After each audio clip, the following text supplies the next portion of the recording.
following is a special presentation of ESPN on ABC. The sun may be going down, but on this night, the temperature is rising inside Richmond International Raceway. For 14 drivers, this is it. This is the race to the chase. It's time to go all in. This is it.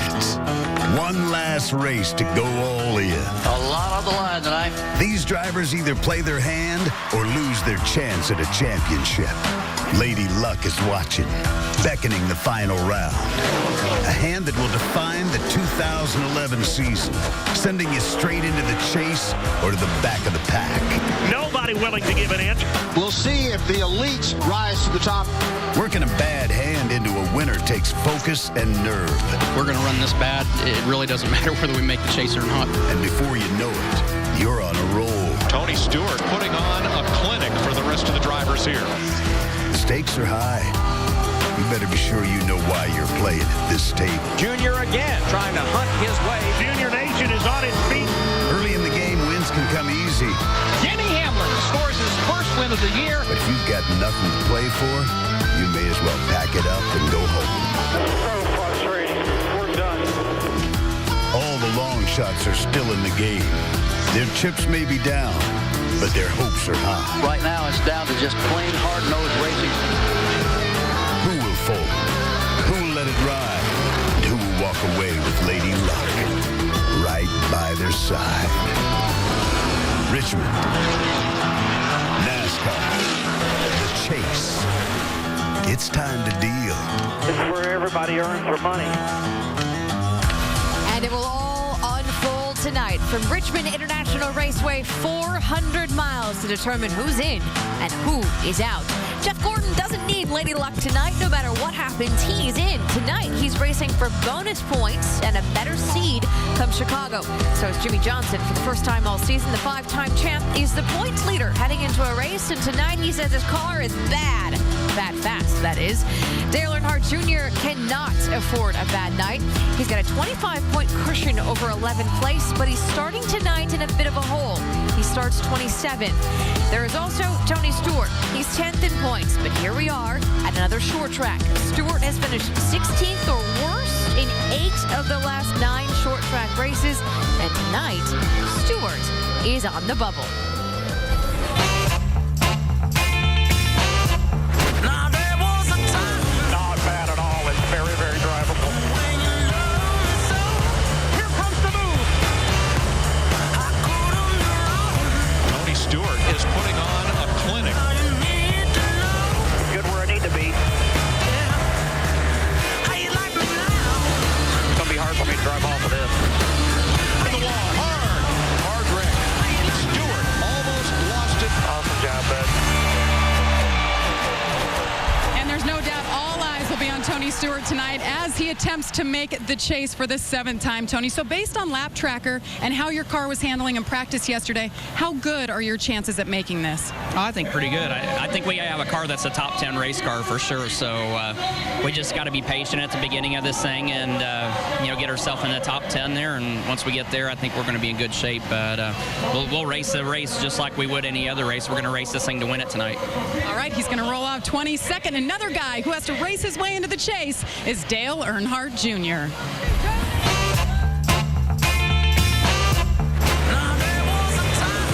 The Junior Nation is on its feet. Good work, buddy. Good work. It was a great lap. All over the back bumper of Kyle Busch. Junior gets the lead. And again. Problems for Junior. Here comes Dale Earnhardt Jr. Dale Jr. is scooting away. Although there are a lot of scenarios that could play out tonight, simply put, if Dale Earnhardt Jr. finishes 20th or better, he is in the chase. And Junior, given your history of success here with 3 wins, how confident are you can drive your way into this championship chase tonight? I feel good. We worked on the car in the first practice, and it wasn't very good. We made a lot of changes during the break. In the second practice, I was happy. We actually run a 10 in qualifying trim and just didn't have that kind of speed. And when we went out out there to make it count. But the car's got good speed in it. We just hopefully have a good run tonight and, can work our way up to the front. I want to run and try to win the race. I've always liked racing here and love short track racing, and want to get up there and see if we can try to win. Hey, good luck tonight. Thank you. Dale Earnhardt Jr. wants to get in the chase and needs to win a race. Maybe he'll accomplish both here tonight. Nicole? Down on the grid, there's excitement, there are nerves and butterflies, and inside the ESPN pit studio, you have three people who are very much looking forward to watching it all unfold. Those three people, us. I'm Nicole Briscoe. That's Rusty Wallace, and we also have Brad Doherty in with us tonight. Between us, we've got 6 wins here. You don't want to add me to that? No, you ain't a part of it. This is me and him. 6 wins. Let's see how it is. Kicking butt here. All right, I'm going to go over here now. Okay. Well, the reality of this race tonight, there are only 3 spots left to get into the chase, but there are 14 drivers who are eligible mathematically to claim those spots. A few of those drivers need some help. Some need, quite frankly, lots of help. Others control their own destiny, like Dale Earnhardt Jr. He is in if he finishes 20th or better. For Tony Stewart, it's 18th or better. Then there are guys like Paul Menard, Denny Hamlin. It is very simple. If you win, you are in. Now, Rusty, those are the easy scenarios. How does it feel to be a driver with one of those realistic chances to be in this chase? Well, I'll tell you one thing. I don't know about you guys, but for me, as long as I got a chance that I can win this thing and I can get in it, hey, I'm okay. But the day I don't have a chance, that's the day I don't feel too good about it. But give me a chance. I'm all in. I've been in this situation many times. And when I'm out, I'm out. When I maybe can do it, boy, I'm all fired up. Yeah, I'm ready. I agree with you. Some guys handle the pressure better than others, and some are just slick. I'm looking at Clint Boyer and Dale Earnhardt Jr. Both of these guys are trying to deflect the pressure. I went to the media press conference with Clint the other day, and he was telling, oh, we're out of this thing. We don't have a chance. But Clint thinks he can win this race and get himself into this chase. And I tell you what, Dale Earnhardt Jr. as well. He's trying to deflect some of the energy, which is hard for him to do. My wife, of all people, the other day before I left the house, picks up the list of her chore list that she usually gives for me to do, and she's got it all figured out that Junior makes this chase because he's averaged a 14th place finish here. He's won 3 races here. All he has to do is be inside the top 18. He's in. She tells me in. But let me tell you something, Boo. He qualified 27th, and that is a problem at this racetrack. But your wife is always right, so that's true. Therefore, there is that. It must happen. There is that. But you spoke of deflecting. You know who deflected in Miami last year heading into the championship race?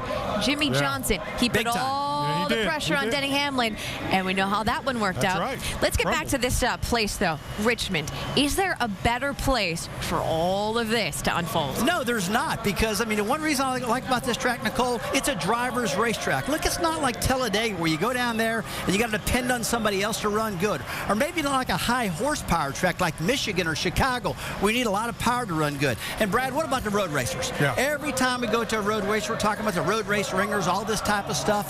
But at this place here, I feel like as a driver, I can control my own destiny. I feel like I'm more in control at this particular racetrack. I don't feel that way on the other racetrack. Enough talk, because you know what's going to happen tonight? At the end of the night, we're finally going to know who is going to be in the chase field. We do have this guarantee. That guy, Jeff Gordon, he'll be in the field tonight. He's in the mix now with 85 career wins. He's 3rd on the all-time wins list, but can you believe there was a time, not so long ago, when Gordon doubted his ability to win a race, let alone a title? Being in this sport as long as I have been, I have a greater appreciation for what it takes to win these days, and because I haven't won as much lately, I appreciate that type of victory. Tomorrow morning, NFL Countdown kicks off at its new time, 10 a.m. for 3 hours of NFL news and information with some of the top insiders of the game. Join Chris Berman, Tom Jackson, Bill Parcells, and others. 10 a.m. Of course, it all starts with SportsCenter at 8 o'clock Eastern Time. Back here in Richmond, Virginia, and back at Richmond International Raceway, where we are getting ready for the last race of the regular season here in the NASCAR Sprint Cup Series. For the 14 drivers still fighting for a spot in the chase, there is no race bigger than this one. For Jeff Gordon, tonight has a different meeting. With 24, we'll start 17th, but this race isn't about making the chase. It's about bonus points for once the chase begins. Gordon is a postseason lock, which is a feeling 4-time does not take for granted, even after scoring his 85th career win earlier this week. It's going to be a sideways run to the checkers. Johnson tries to get there, can't get it done. Career win number 85. Jeff Gordon, 3rd on NASCAR's all-time win list. Hell yeah. Richard Petty, David Pearson, and Jeff Gordon, third all-time in wins in NASCAR history now. Jerry, I had totally forgot about that. I got so excited with the whole win. 85 kind of came to me after the fact because I wasn't thinking about that. But winning at this point in the season, carrying momentum into the chase as a team that can battle for the championship, holding off a 5-time champion who's dominated this sport the last 5 years, that's where my mind was at. I was thinking about winning, trying to make a statement about what type of race team we have right now. New leader, Jeff Gordon. Driving away. You guys are amazing. That was an awesome day. Way to go, yes! This series is very competitive today. It's hard to win, 8 and 10 races like we did back in those late 90s. I didn't expect to come into this sport and dominate and have the years that we had from 95 through 98. The checkered flag waves over Jeff Gordon. Jeff Gordon's won it. That's one racer right there. That was more of a surprise to me than anything else. But once you do that, you do build expectations within yourself. And, the realist came out in me when I realized we haven't won a championship since 2001. But to not have a win at all in a season, Jeff Gordon has won on this track before, but I want you to look at this. Tracks at which Gordon has won, including 3 Daytona 500s, 23 different tracks in all. Short tracks, road courses, super speedways, the intermediate tracks. And Brad, one word comes to mind when you look at that: versatility. Without question, those numbers are remarkable. And when you think of Jeff Gordon now, you have to think of him in the lights of Richard Petty with 200 wins, David Pearson with 105, Dale Earnhardt Sr., 7 championships, Jimmy Johnson with 5, and Jeff Gordon. And once you start looking at all those numbers, going back through the eras, you look at Jeff Gordon as racing and when the competition was the closest, when there was the most parity in the sport. 18-year career, and in his 18th year, he's winning races. So there's a very valid argument that Jeff Gordon is the greatest race car driver of all time. I mean, because he can run at all those different racetracks, Brad. I mean, the road courses, the speedways, his short tracks, just like you said, that makes him one of the greatest in all time. And one thing that makes this guy great also, he understands what he needs out of his race car. If he tells his crew chief this thing is pushing or it's loose, he's going to work and work and work until he figures out how to get it done. He's done it with many crew chiefs, but I tell you one thing right now, this guy is back, and here's why he's back. He's got a crew chief right now, and Alan Gustafson, just like Ray Abraham. Got that right. Ray Abraham was incredible for Jeff Gordon. Yeah. This guy is rock and rolling, and right there, this is the magic man. He knows how to make it happen for Jeff Gordon. He's put Gordon back in his prime right now, and I will not doubt that Jeff Gordon will get out there and win this championship this year, guys. Yeah, Alan Gustafson has awakened a sleeping giant in Jeff Gordon. Jeff Gordon is back, and Alan Gustafson is becoming a rock star. These guys are a formidable duo. I believe earlier you called them the dynamic duo. That's right. Now listen to all that nice stuff. This is a guy I didn't like at one time. It's pretty good now, isn't it? Yeah. Case in point. There you go. Hey, not lost on all of this chase talk and the Jeff Gordon talk is the date. 10 years ago, on September 11th, nearly 3,000 lives were lost in New York, Washington, D.C., and Pennsylvania. This weekend, the Stars and Stripes are an even greater symbol. They are a tribute to those lost on 9/11 and a promise to never forget.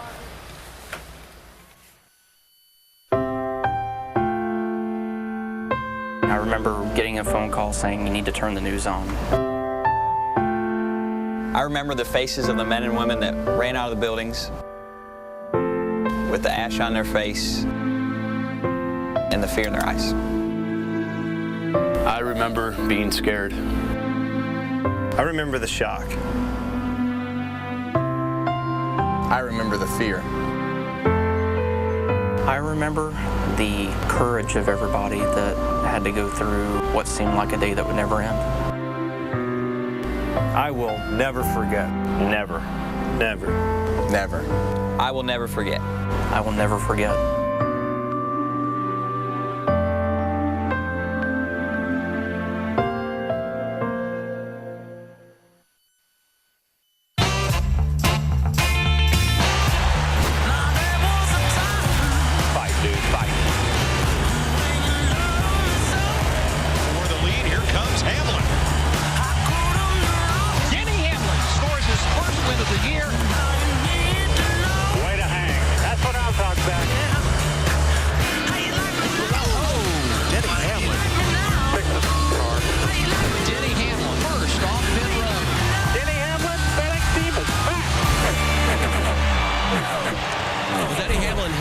this movie before, comes to one of his best racetracks, his home racetrack, not locked into the chase. Denny, you start 28th tonight.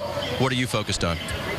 Being competitive. That's their number one goal, is we need to be competitive tonight. We know if we do that, we're going to be fine. If we're not competitive, then we need to pay attention to our surroundings and what we got to do.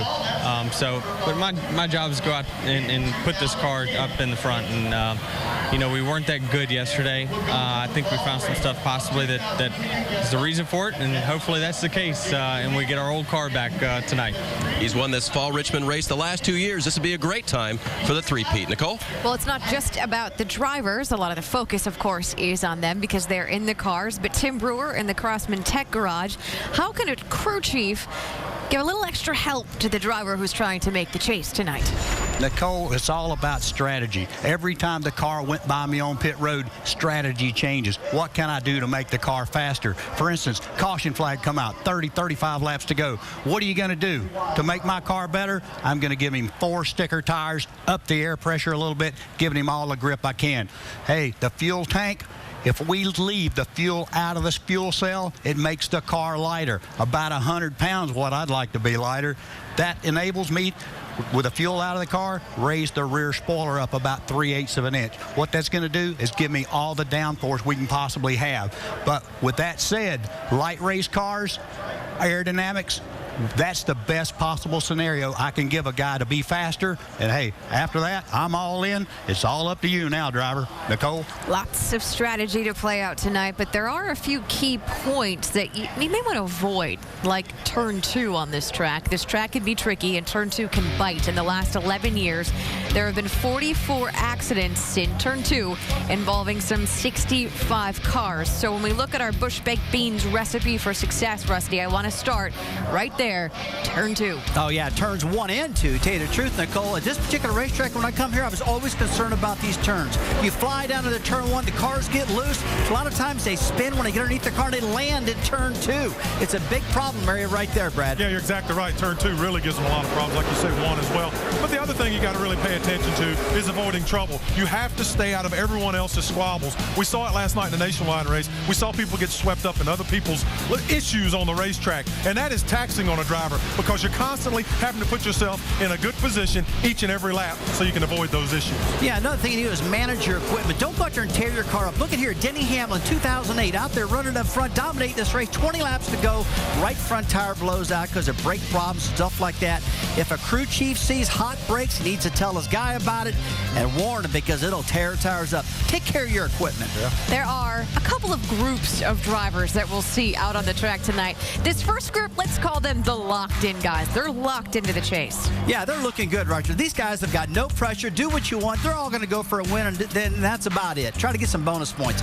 The two guys that I'm really concerned about, though, are Dale Jr. in the 88 car and Tony Stewart in the 14. These guys need to run hard, but at the same time, they got to protect yourself. They need to look behind. They got to look forward, in and back. Probably a big job for these guys, Brad. Yeah. But at least they control their own destiny. The third group of people, let's call them the Please Help Me, or the charter members of the Brad Keselowski fan club. They're all cheering for Brad Keselowski tonight. But you're exactly right. And I think the whole deal comes down to Dale Earnhardt Jr., just like Rusty said, and Tony Stewart. Whatever happens to those two guys will swing the entire field one way or another. That's what I do believe. And then there are the guys, there's actually a fourth group, the guys who can play spoiler. That also happens to be what our Coors Light pole sitter is hoping to do tonight. That is David Rudiman. He will lead the field to green. He will not be mathematically eligible to make the chase, but he can play spoiler and he can still get a win. Last question I have for you guys. When it's all said and done, who's in? Who's out? I think the way it is right now, it's going to stay the same, Nicole. I really do. I think the 88 Junior is going to stay 9th. I think Stewart's going to stay 10th. Keselowski's in. Hamlin's in. But guess who is out, in my opinion? Clint Boyer. That's Clint Boyer. He's out. I agree, and it stayed this way for several weeks. I don't think it's going to change now, but I'll tell you what, get back with me at about 11:15, 11:30, and I'll give you a solid answer. Oh, that'd be very nice of you. After it's all said and done, hindsight is 20/20 for that guy down there. Lots of stuff to watch unfold on the track. 400 laps to determine who's in the chase and who's out. We'll be back from Richmond after this message and a word from our ABC stations.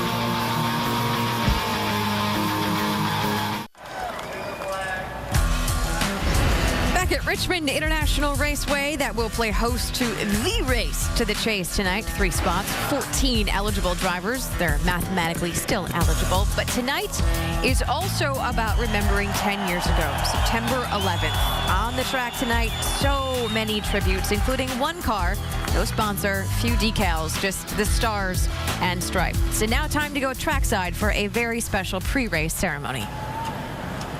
Fans, please rise and remove your hats as the Joint Services Color Guard from Fort Lee, Virginia, representing all branches of military service, present our nation's colors.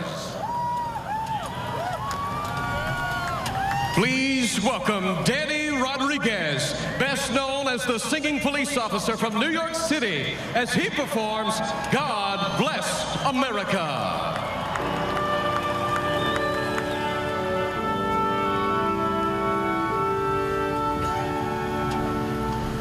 God bless America, land that I love. Stand beside her and guide her through the night with her light from above. From the mountains to the prairies, to the oceans wide with foam. God bless America, my home, sweet home. God bless America, my home, sweet home. God bless America, land that I love. Stand beside her and guide her through the night with her light from above. From the mountains to the prairies, to the oceans wide with foam. God bless America, my home, sweet home.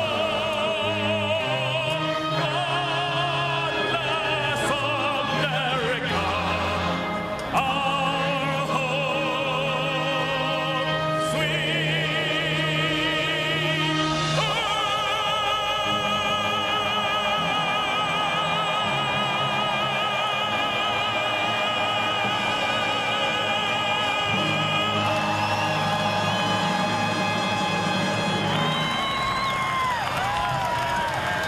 Please remain standing as Chaplain Joe Ellison from the Virginia Christian Alliance offers tonight's invocation.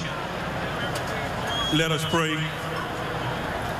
Eternal Father, we thank you tonight. We thank you for America.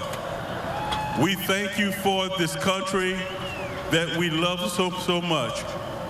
Tonight, Lord, even though some of our hearts may be heavy with burden, tonight we celebrate your love. Thank you for all the wonderful men and women who serve our country around the world. Bless their families. Let us never forget those who sacrifice, policemen, firefighters, first responders. We love them. Bless their children. In Jesus' name, protect our drivers tonight. In Jesus' name, and we give you all the glory in your Son. In Jesus' name, amen. And now please welcome the 29th Infantry Division Band, the pride of the Virginia National Guard, as they perform our national anthem.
the checkered flag second, but only the checkered flag could equal postseason dreams here in Richmond. When we come back, another flag, the green one.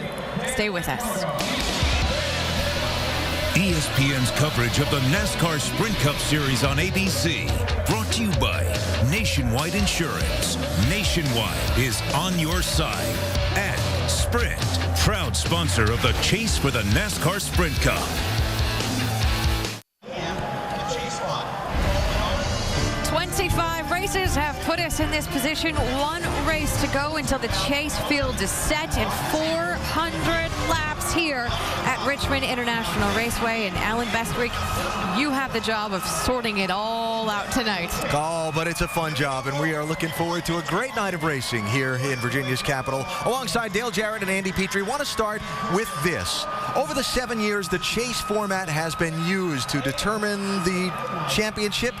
4 times in 7 years, our Gillette Pro Glide profile shows us someone has raced their way into the field on the final night and someone has fallen out of the field.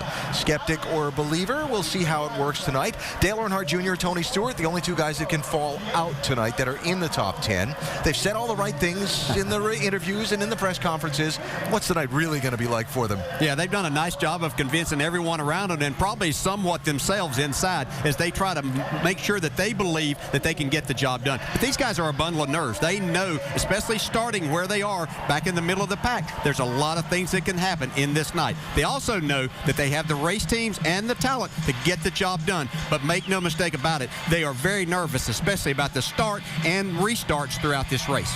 Yeah, I don't know how the drivers handle this pressure, but I know it's tough on the crew chiefs. I mean, this race starts and you're worried about every single call you make because you're in. You don't want to make a call that's going to get you out. If you're one of the crew members that prepare the car, you don't want to be the guy that makes a mistake that costs you the car breaking and you're not in the chase. So it's a lot of pressure. And all those pit stops, no mistakes there either, because that can knock you out. That's a thought on the chase. Let's talk about the overall race. And Andy, I'm going to borrow some of your own words from earlier today when we talked about this. A nothing to lose night for most of the guys. Yeah, it's going to be a lot of fun. I mean, a lot of the stars in this show don't have anything to lose. They're just going to throw everything they have at going out there and getting a win. And it's going to be a fun night for them. I mean, it really is. They're just 3 points on the line. If they can get a win, it's going to help them win a championship, but they don't have anything to lose. Yeah, and certainly we're going to talk a lot about the chase and everybody trying to get in or who's trying to make all of this happen. But there are other drivers involved, and I'll go right to the poll. David Rudiman, not going to be involved in the chase. Hasn't had the year he won, but we have seen him run extremely well with opportunities to win here at Richmond. Can he take that tonight, that pole position, and turn it into a victory for his team? Every one of these drivers in this field is after one thing tonight: winning the race. The rest, they'll see how it all falls over 400 laps. And there are so many scenarios for this chase thing, we're truly not going to know how it's going to play out until the checkered flag waves. We can't get the green flag until we go trackside and get them started up. It's time for those most famous words in motorsports. Best known for his role as Gunnery Sergeant Hartman in Full Metal Jacket. Please welcome retired U.S. Marine R. Lee Irby as he delivers the most famous words in motorsports. In honor of our beloved United States military, past, present, and future, and first responders, law enforcement, and firefighters, I take great pleasure in saying, let's get cracking. Drivers, start your engine. You're right, forward, your car, get up. Make sure you're clear of the 13th stall. Yeah, it's all good there. Okay. You got me? Front of his box, I'm good. Yep, I got you.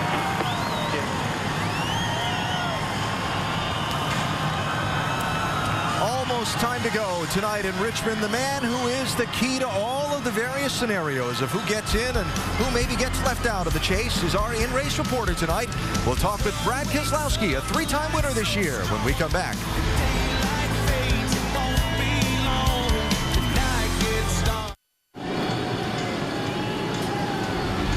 Beautiful setting, the Richmond International Raceway for tonight's 400-lap NASCAR Sprint Cup Series Go. A look at the starting lineup across the top of your screen. The field headed by Florida's David Rudiman.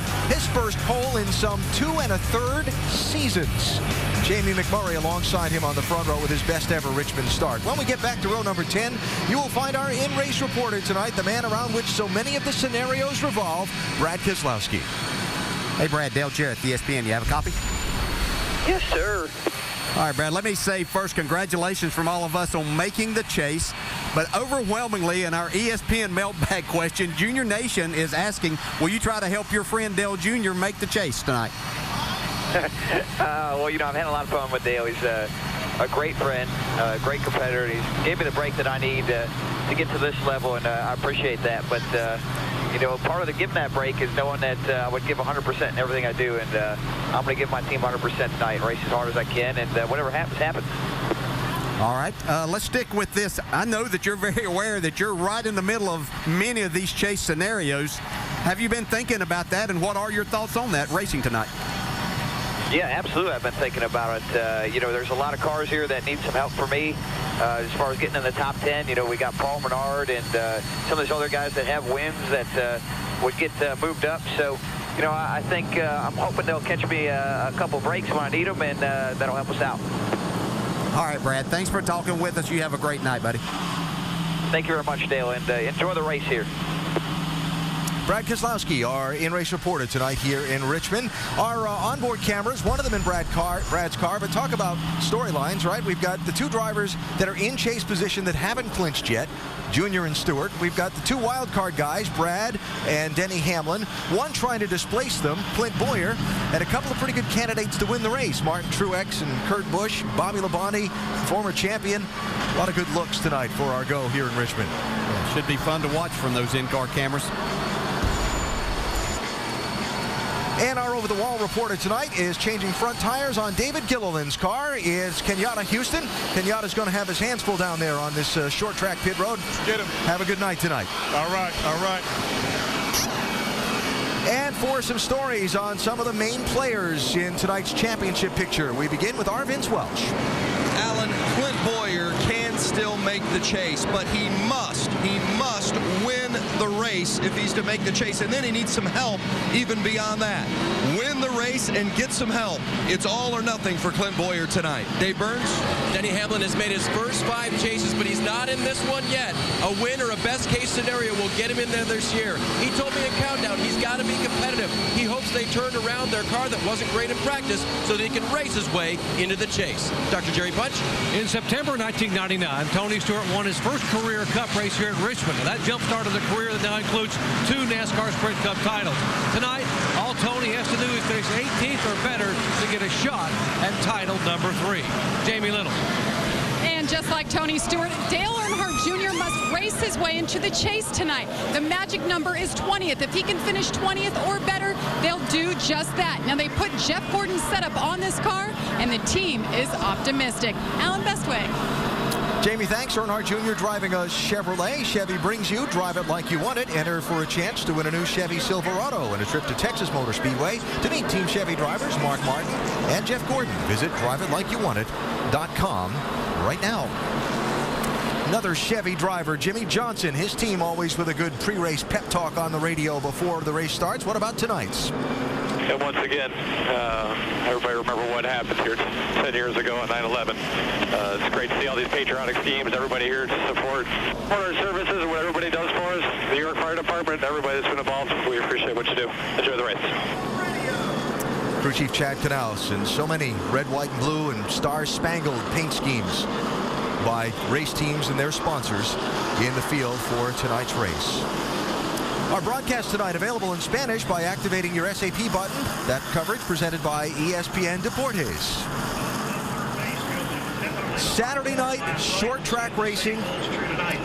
Always a great spectacle no matter when the NASCAR Sprint Cup Series goes at it. Tonight, of course, with the added wrinkle of having those precious positions available in NASCAR's chase for the Sprint Cup. Couple of spots, 3 in total, available to as many as possibly 14 drivers tonight, and they're going to try and lock up those spots in the confines of the beating and banging and sparks flying short track racing that we've come to expect. Yeah, I think a lot of drivers will tell you this is, if you could have a template of the perfect racetrack, many say this is. Most of these drivers enjoy this. Andy, I don't know, it could be at a better spot to try to see exactly who's going to be a part of the chase. It is going to be a fun night. You're right. It is just one of the best racetracks, and especially at night under the lights, it's going to be a great show. How will it unfold? What will be the stories they'll be writing about for the papers tomorrow at the end of this night? Who's going to win the race? And will Tony Stewart and Dale Earnhardt Jr. hang on to those spots in the chase they enter this race holding on to? This on Stewart's Radio. Good luck, guys. We'll just do what we've been doing. We got a car that's good enough to do it on our own. We don't have to worry about what everybody else does tonight. We'll just do our own thing. We can do this all night long, 400 laps of it. We can do it. Stewart getting ready to begin along with the other 42 in the field as the pace car hits pit road. How wild will it be? Who gets in? Who gets left out? And who wins at the end of 400 laps tonight in Richmond? The green flag is out.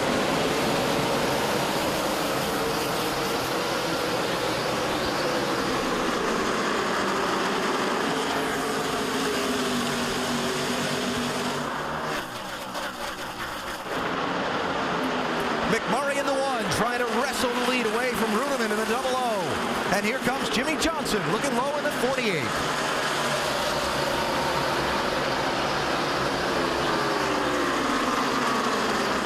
Seeing some grip in that high lane there, even though Runeman slips back to third there. Jimmy Johnson takes second, but I think we'll see this racetrack widen out even more than what we did last night in the nationwide race.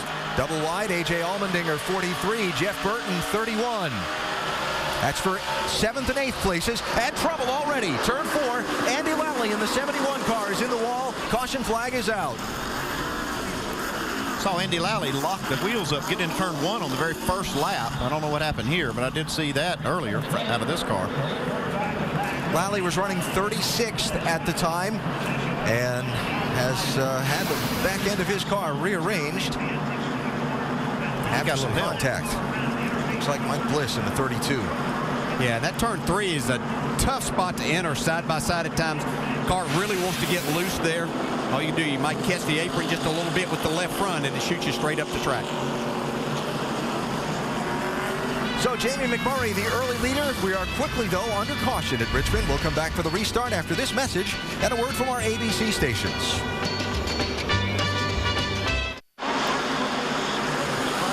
We've just gone back to green at Richmond. Jamie McMurray, Jimmy Johnson, 1 and 2 in the 1 and 48 cars, respectively. With pole sitter David Rudeman sliding in third, 33 and 5, Clint Boyer, Mark Martin racing for 4th and 5th. A few years back when trouble there, Boyer spinning around in turn 4. And trouble behind him. About a half a dozen cars going to pile up in the aftermath. 88 car's got a little damage in the front. Quite a bit, actually. Yes, sir. That could be radiator right there, too. This is what qualifying back in the pack can get you when you're behind all of this stuff.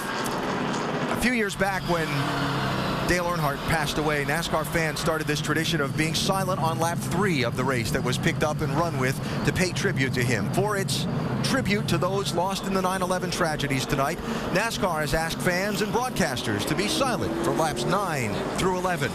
We start lap 9 right now.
certainly we add our tribute to the families of all of those lost on 9/11 from Richmond tonight. We look at some of the damage as we get back to racing with Denny Hamlin, one of the championship contenders in a wild card spot starting the night. Dave, looks like he's dinged up pretty good. Significant damage, Alan. They've already gone to the right side. They used a tool called the claw to pull the splitter bars forward of the right front tire to try to clearance it.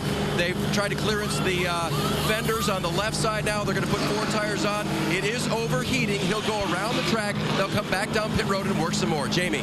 And Dale Earnhardt Jr. had a significant amount of damage on the nose of that car. He already brought it down one time. He said his wheel is off a little bit. So they were checking the toe to make sure everything looked good there.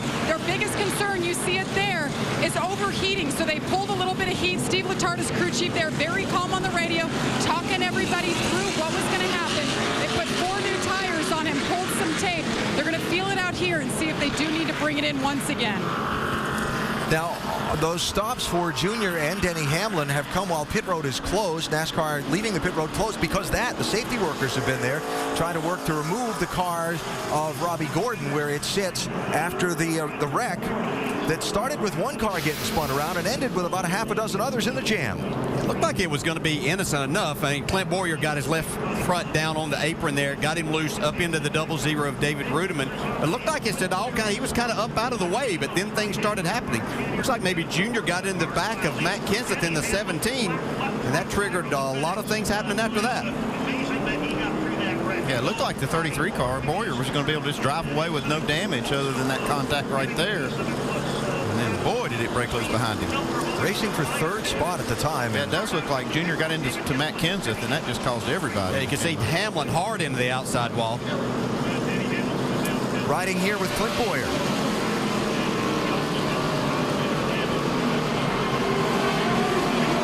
Hang on to it, lock it down, hold the brake,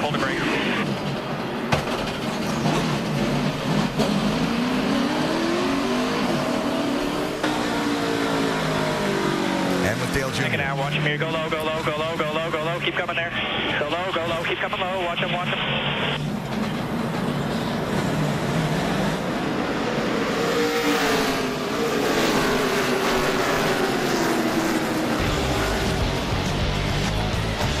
So an early twisted plot here at Richmond. Dale Jr. and Denny Hamlin both damaged in a wreck in lap number 8.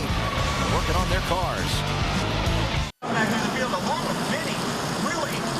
Already the second caution in the very early going tonight in the NASCAR Sprint Cup Series race here at Richmond International Raceway. This one, a big one for all of the discussion about chase scenarios and those who might try and race their way into the championship. A couple of the guys involved in all those discussions dinged up pretty good in this one. Denny Hamlin lost a lap getting those repairs that Dave Burns was documenting earlier.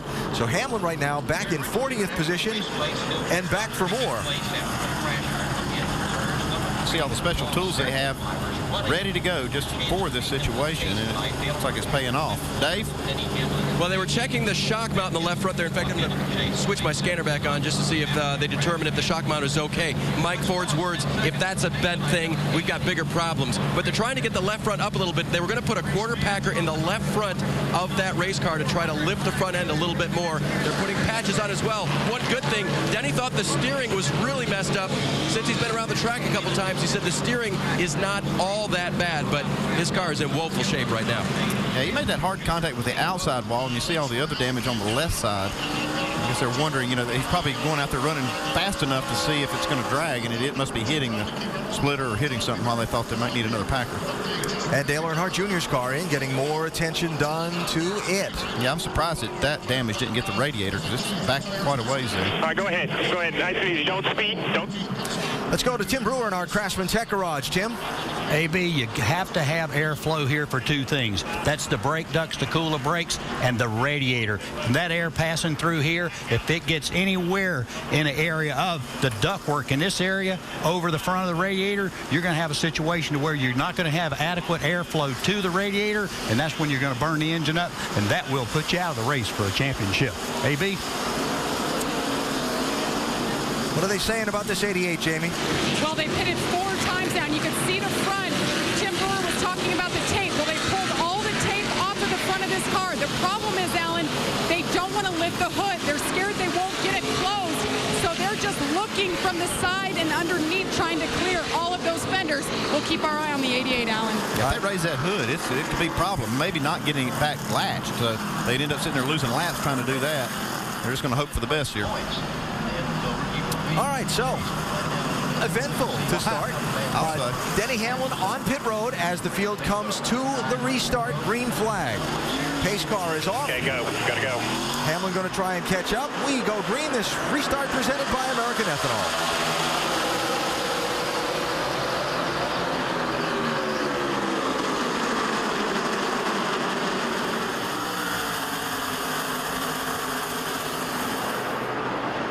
Jimmy Johnson to the outside of Jamie McMurray, while Kevin Harvick in that black 29 looks for some running room. I don't believe I'd block Kevin Harvick. That's what I saw last night. Apparently didn't watch that nationwide race, did they? But this is twice now that we've seen the car on the outside on restart be able to take the lead. You saw that defensive move Jamie McMurray made getting down into turn 3, just like kind of what you see right here. That's Montoya in the 42, Kyle Busch in the 18. That's Kurt Busch in the 22, hanging on the outside. Yeah, there hasn't been a lot of rubber put down in that outside groove yet, so it's going to take a little bit of time to get a driver where he really feels comfortable. You see Kurt Busch just kind of tiptoeing around there, not able to get in the throttle. Racing there with Jeff Burton. That's Mark Martin behind him in the 5 and going to slide through. Boy, Kurt's got his hands full. Left side. Maybe he has a flat tire. He thinks he's got a problem. Look at that right rear, Andy. Look at the right rear. Yeah, he does have a problem. It does look like maybe that right rear is soft. Doc? Yeah, Andy, they're saying right rear tire. He said it was going in a lap and a half ago and almost lost the car into the wall. Said, I got to come in this time. So they're going to bring him in and go ahead and replace all 4 tires. Tough break early on for Kurt Busch. The only good news is he's already in the chase. Okay, how many laps is it going to take him to get to pit road, though? He's got a line of cars down there. Yeah, and you don't want to be the caution if you can. You just want the left side skirt, or you want all 4? They want to know. I'm pretty sure it's the left front. Thought I felt it as here comes the green. Kurt Busch, you can hear, is thinking it's the left front tire that's down that's creating these issues.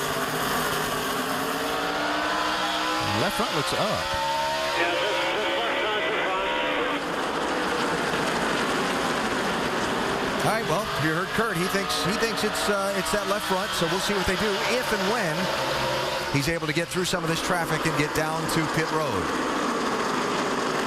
Right now, though, Kurt, who started in 11th position, has worked his way back to 19th and fallen. Quick mentions to catch you up on some things. Scott Speed, Robbie Gordon, both involved in that second accident, treated and released from, or checked out and released from the infield medical center. Andy Lally car in the garage area as well after damage from the first caution. Had trouble turn 2. That's Casey Kane. And we're under the yellow for a 3rd time. A big break for Denny Hamlin, who wasn't that far in front of leader Jimmy Johnson to keep trying to keep from going that second lap down. Left rear corner's pushed in pretty good. A big break for Kurt Busch. Yeah, huge break for Kurt Busch. He was trying to get to pit road to pit under green, and he just couldn't get there. Yeah, well, actually worked out in his favor there, yeah, not being able to get down.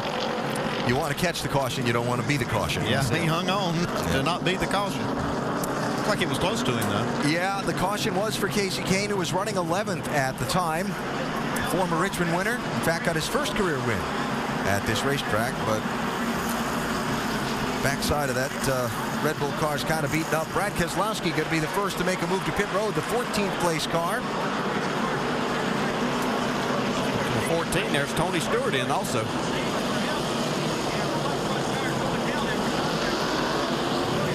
And Brad Keselowski in his pit box, 4 tires filling up with fuel. So far, the car has been pretty good. And Tony Stewart, who told me before this race, we have a top 10 car. A little bit slow on the left-hand side. Wipe the grill. He's down and away. Let's go over to you, Doc. 22 car is in, and they're looking. They thought now it was a left front, so he's down 4 tires. Going to look at the tires and check it out. They remind him, don't speed on pit road, as he just launched out of his pit box. All right, so again, from 14th on back, where they started pitting, we'll see where those cars come out and restart in a moment. Work on Casey Kane's car ongoing as we get a look ahead from Brad Keselowski's onboard camera and see what brought out our third caution of this race.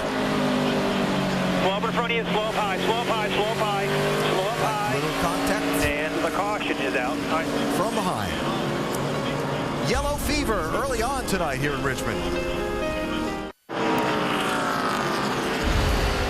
Doubled up for the restart here at Richmond International Raceway, wrapping up our third caution of the race. That caution giving David Gilliland the Aaron's Lucky Dog free pass. He was the first guy lapped down, gets back on the lead lap. If they can get that car fixed and off pit road in time. Vince, what about Clint Boyer? Well, bad news, good news. Bad news, he lost all that track position being involved in the incident. The good news, that left front damage just behind the left front tire. It's not rubbing on the tire. They've been in twice to pull it out, but they don't think it's going to hamper them too much. Jimmy Johnson leading and gets away from Kevin Harvick on the restart.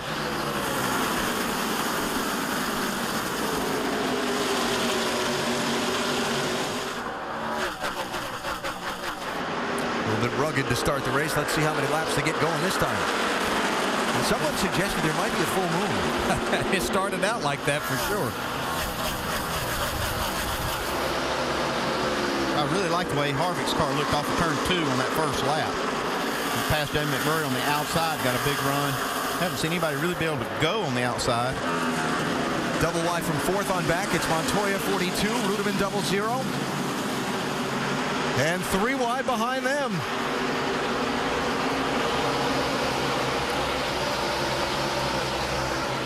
These are some of the cars that have new tires on. Junior in a 3 wide position right there, right in the middle, as you can see. Able to get out of that and now put himself back in 3 wide on the bottom. Martin Truex in trouble. Right front down on that car. He got banged up in that big crash up in turn 4. As Jimmy Johnson overtakes the David Gilliland car that was just off pit road at the end of that restart.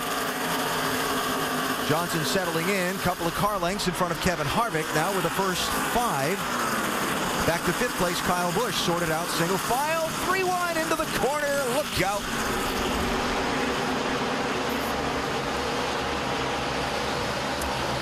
Doc got some troubles there with Martin Truex. Absolutely. One of the drivers who thought he might have an outside chance to get into chase tonight has already been on pit road twice because of damage in that incident a few laps ago to repair some of the bars in the back and pull some sheet metal away. That's trouble. Marcus Ambrose, Doc, going around off turn 2. We got wrecked. I think if we could come up with I think if we came up with a theme for this night, it's that all those guys with that shot at getting into the championship, in trouble. They're all in trouble in the early going, in one form or another. Ambrose, of course, with the win at Watkins Glen, one of those guys that if he could win this race and some other circumstances fall his way, could have a shot at getting one of the wild cards in the chase for the NASCAR Sprint Cup. But that beaten-up race car is not going to help him win. No, he got a little bit of damage in that first incident, but it didn't look like it hurt the car too much. He was trying to make his way back forward. Good news for Denny Hamlin. First guy a lap down. So Hamlin is going to get the Aaron's Lucky Dog free pass. He's going to get to come back around on the lead lap. Denny 36th place. Remember, nicked up in that big crash in turn 4 a little while ago. So what's put the yellow out this time? Dale Jr. getting a little piece of the 9 car there. But that's short track racing. That's what we talked about was going to happen at Richmond here. Yeah, what happened, you had a lot of cars in front of this group that did not have new tires, and almost every one of these cars from Junior back had new tires. Yeah, and actually looked like Ambrose probably had to check up to keep from getting into the 6 car of David Reagan. Junior was in the throttle coming off the corner, just happened to get into the back of him. Clear. Yeah, you can see Ambrose's car slow down right there as Junior was accelerating. Clear, all clear. Good job. So eventful would be a good description of the opening laps tonight here in Richmond as Ambrose gets patched up. Pit road is going to be open now for the lead lap cars, and none of the guys at the very front of the pack are buying at the moment. Dale Jr.'s radio a minute ago. Yeah, that was my fault, I guess. I probably should get more room of that. Got a couple losing tail light clip.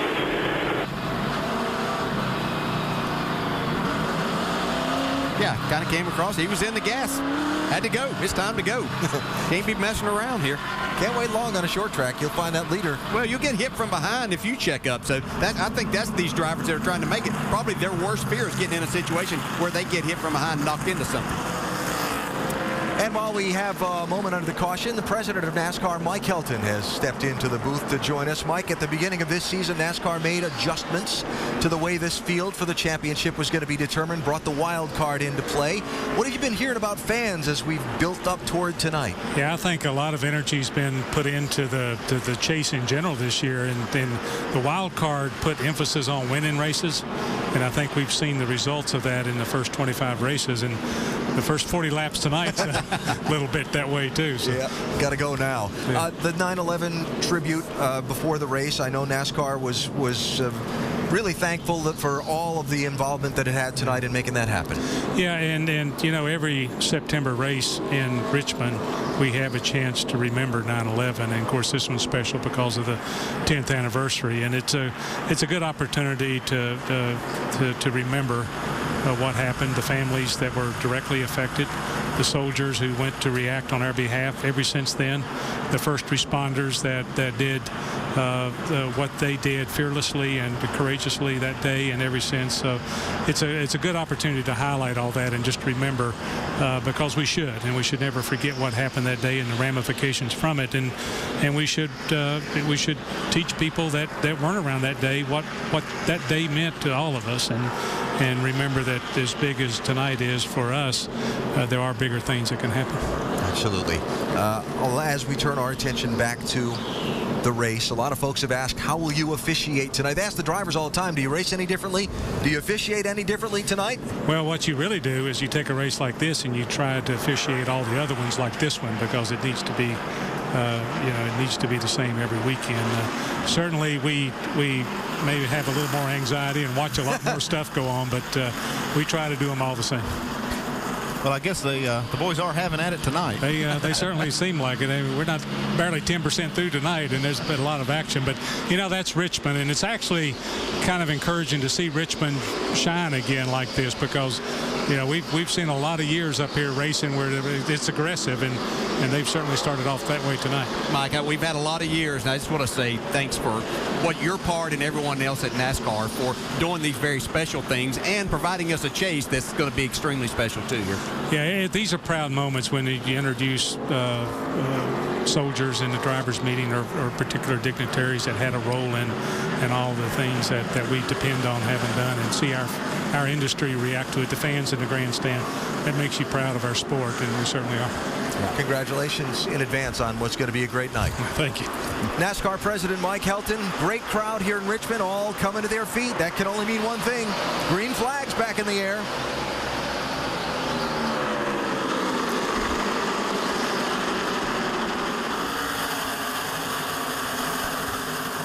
Jimmy Johnson with a challenge from Kevin Harvick for the lead.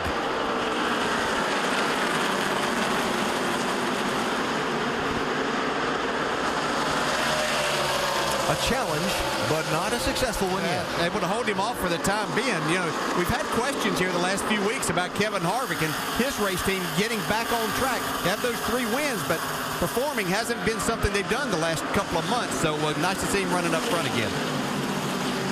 Side by side there, Jeff Burton, A.J. Allmendinger for position. That's 8th and 9th. First double wide. The last thing a lot of these drivers like Tony Stewart and Dale Jr. wanted to see tonight was a lot of cautions, double up, get the field bunched up again. So far in these first 45 laps, that's about all that they've done is be in that situation. Just when they get their breath, caution comes out and got to do it again. Martin Truex Jr. back on pit road again. Looks like another flat right front, so the damage that car got in the lap 8 caution is continuing to compound for the New Jersey native. I've just seen more 3 wide entering these corners than what I can remember in the past. We see them get in that situation on the front stretch, but they usually sort it out by the time they get to the corner, but nobody's given much here tonight. Yeah, look at Clint Boyer's car after that hard lick he took on the left front. Looks like it's real strong. He's 3 wide, looking 3 wide again, getting into one. Vince? Yeah, I just talked with crew chief Shane Wilson, and he said actually the car's not too bad considering the degree of hit that we took. He said it's not rubbing the tire. We've got a little more fresh tires as well, so look for Boyer to try to move here in these early laps of the stint. My concern for Clint Boyer, confirm this for me, driver, but when you see a fender bent in like that, sometimes that's going to create an opening for fumes to get up into the race car. Yeah, there's no doubt about that. You can see that crush panel knocked out right there, and that's just allowing all of this hot air, heat, carbon monoxide right into the driver's compartment. And we talk about this just being 400 laps. That is a long night, and it's something that you work with anyway here at Richmond as a driver. Well, I'll tell you one thing. If NASCAR would let me, that's exactly the way I would shape that back of that front fender, though. That's great for downforce, having that opening back there and letting all the air out from under the hood behind that tire. It might even help that car. Race for fourth here. Kyle Busch in the 18. The Star Spangled car tonight. This is a race that was supposed to be for his sponsor M&M Mars. And after the 9/11 attacks of 10 years ago, they ran a car painted like this in a race, and they wanted to bring it back. Yeah, a guy named William Clements is the one that designed this, works for M&M's. Nice to see. Kyle Busch doing it proud tonight, running fourth behind McMurray, Harvick, and the leader, Jimmy Johnson. Trouble in turn 4. Casey Kane with a hard hit again. That was with his teammate, Brian Vickers.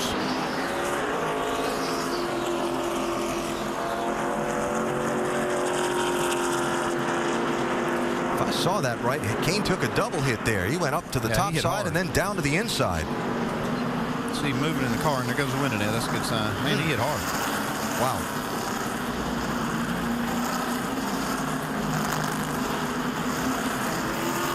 Casey Kane, one of those guys that started this day with an outside, really outside shot at trying to make the championship, but boy.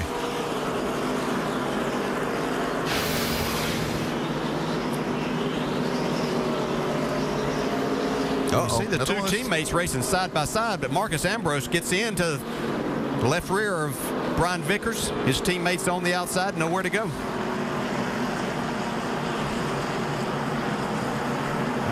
Casey Kane's had a very hard night here, getting hit a couple of different times, hard licks here. And just like you said, Dale, it's more 3 wide entering the corner than I remember here. A lot of aggressive driving. That was a race for 26th position. It's not normally somewhere that you put yourself in a 3 wide position, and it wasn't even a door or really a slide opening there at all that Ambrose, yeah. Now there's a little follow-up there. Tear it up anymore if you can. Please let it roll. Come.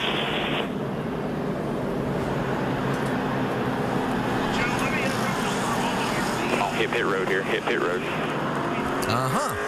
I'll tell you that he's not Vickers. He's just not happy about what happened there. You can't blame him for that. I don't blame him at all. Let's see right here. Oh, yeah.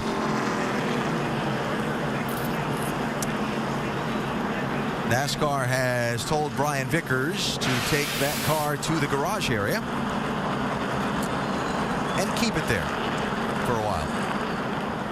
I think that's where he was headed anyway. And he will have a little huddle with the officials afterwards at their request. Yeah, when you get in that position, though, you're not really concerned about all of that. For some reason, you guys just don't seem to consider that possibility. Not what's on your mind at all. You're pretty angry about the situation and what happened, and is it right to, pay it back with the race cars in these situations? Everybody has a different opinion there, but I can assure you, as a competitor sitting in there, and you feel like you've been done totally wrong, you're ready to take action right then. Pit road closed because that's where Casey Kane's car has come to rest, right at the opening to pit road inside of turn 4. So the crew's still waiting to go to work. The AT&T Fastest Pit Crew of the Year award is determined by the winner of each race, the fastest pit time, and you, the fans, vote. Text the car number to 234-567 for your pit crew choice. The AT&T Fastest Pit Crew of the Year award. Pit crews of the lead cars have not done any over-the-wall work yet tonight in the race, even though we're under the 4th caution now. Most of the front runners have stayed out.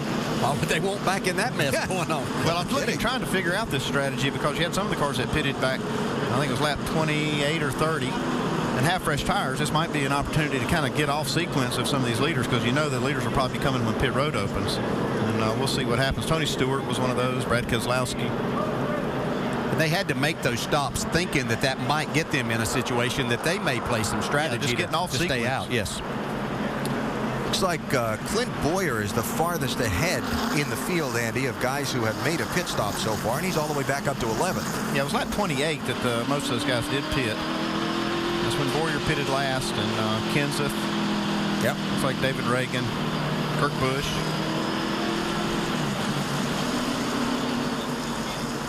Well, if you have not been with us right from the start of this one yet, you've missed a lot already.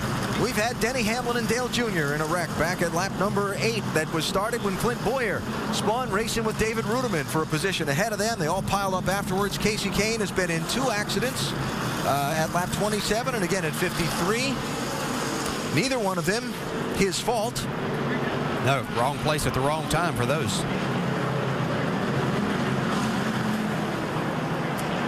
And that is what's left of the 4-car after a brief, frustrating night here in Richmond. As far as at the head of the pack, Jamie McMurray and Jimmy Johnson have done all the leading. And as they begin to move some of the safety equipment away from the opening of pit road, we'll expect the leaders to be in shortly. Vince, what are you hearing? Well, Jimmy Johnson's pretty happy with his race car. In fact, when they do come to pit road, they're just going to take 4 tires and not make any changes, air pressure or chassis, to the car. So no issues for Jimmy Johnson at this point. Chad Knaus fairly pleased. Now let's check in with Dave Burns. Kevin Harvick running second. Not too bad was the way he called his car. Just a little bit tight in the center. No wrenches in the hands of the crew yet. So perhaps an air pressure adjustment. Big question might be for track position 2 or 4. Doc? And for the 1 car, Jamie McMurray, a little bit loose on entry, a little snug in the middle, and a little bit loose off. Can't do too much adjusting on the entry because you'll hurt the exit, and the drive off is critical here at Richmond. Crew's waiting for him to come down this time.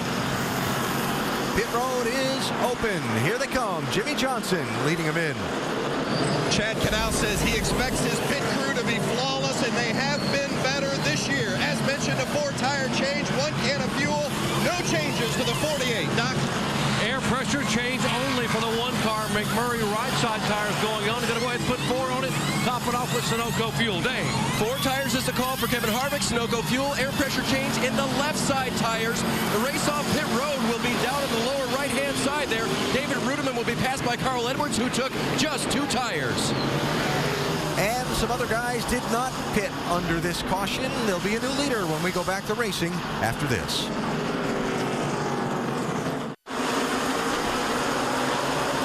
Matt Kenseth leads the field of the restart as we come back to Richmond, challenged immediately by Kurt Busch for the race lead. Kurt Busch got all 4 tires pumped up now. He's ready to go. And with everything that's happened in the early laps, I can't remember if we came back and followed up that it was the right rear that was down on that 22 car earlier. So Kenseth get real high, opens the door. Kurt Busch right there. 6 cars did not pit under the caution. Kenseth in the 17, Kurt Busch in the 22, Keselowski in the 2, Reagan in the 6, Logano in the 20. Carl Edwards with just the right side tires in the 99 car was the first of the guys who did stop. I'm impressed with Matt Kenseth. He hadn't had a good car at all this weekend. Talked to Jimmy Finnick this morning. He changed a lot of things on this car and looks like it's working good. As they run now, things tightened up with that last little strategy play. Earnhardt Jr. and Stewart back in the field a bit. Keselowski up the front, but that picture will change a bunch as the night goes. Yeah, Dale Jr. and them tried a little different strategy. They were kind of on the same tires and fuel as these guys that are out front right now, but they chose to just come get some fuel in that car. Moved them up, but got them right in the middle of things with tires that aren't quite as good as a lot around them. Looks like it's going to be a track position game all night long because tires are not going to be able to overcome this track position, doesn't look like. Kevin Harvick, 29. First guy that changed 4 tires on that pit stop, trying to dig his way back up through. He restarted in 8th. Yeah, Kevin Harvick has a really good car. He's got a good track record at this racetrack. And I know that he would certainly like to have a great night, get some more bonus points as he enters the chase next week at Chicago, too. If we do get a long run, which we haven't had one yet, I think these tires will take over on the cars that just pitted, especially for like Kevin Harvick and Jimmy Johnson, who have really good cars. While we continue to watch some of the action on the track, let's hear from Casey Kane, who just took a hard hit, Jamie. He did. He was checked and released. The car's not looking as good. But Casey, what exactly happened with you and Marcus Ambrose and your teammate? What exactly happened? I haven't seen it. I have no idea. I just know that I was on the outside going down the straightaway, and then I just started to turn in. Then 83 hit me pretty hard. So I was thinking maybe he got hit by someone else, but I haven't seen it, so I don't know exactly what happened. It's kind of a weird deal. Well, it's good to see you're okay, Casey. We're going to get back to racing, but the 83 guys, they are working on that car. Brian Vickers is in the car, and they said he's going to be kept in there, held by NASCAR for quite a few more laps. Yeah, Jamie, he was told to take the car to the garage and leave it there for a little while, and they'd tell him when it was okay to bring it back out. So he's still waiting for that word. So Matt Kenseth leading, but now Kevin Harvick is up to second. Like Kyle Busch on pit road. Indeed. 18 car with an unscheduled stop. We'll follow up on that right now, Doc. And Kyle is saying he thinks he may have a loose wheel from that previous pit stop. Got a vibration, got worse, began to bob and weave, couldn't take a chance, came in, going to change right sides only, and check it out. So they're going to go ahead and do all four. They've listened to Andy Petrie over the years. If you don't know which one, go ahead and put left side tires on as well. And now he's down the way. Unscheduled stop for a vibrating loose wheel. You got to bite the bullet on that one. You just got to get all four, because you just hardly ever get it right when you try to get two tires. Yeah, the two drivers that have dominated at this racetrack recently, though, Kyle Busch and Denny Hamlin, both having problems here early on. So Kyle Busch goes a lap down to 33rd position for the moment after that stop. Here's the guy that's really on a tear. Remember, he was sitting there torn up at lap 8. Clint Boyer charging back up through. Not only is he charging, but his car looks good enough that he could get up to the front, win, and he could be in. Speaking of up front, his teammate challenging for the lead here, Kevin Harvick.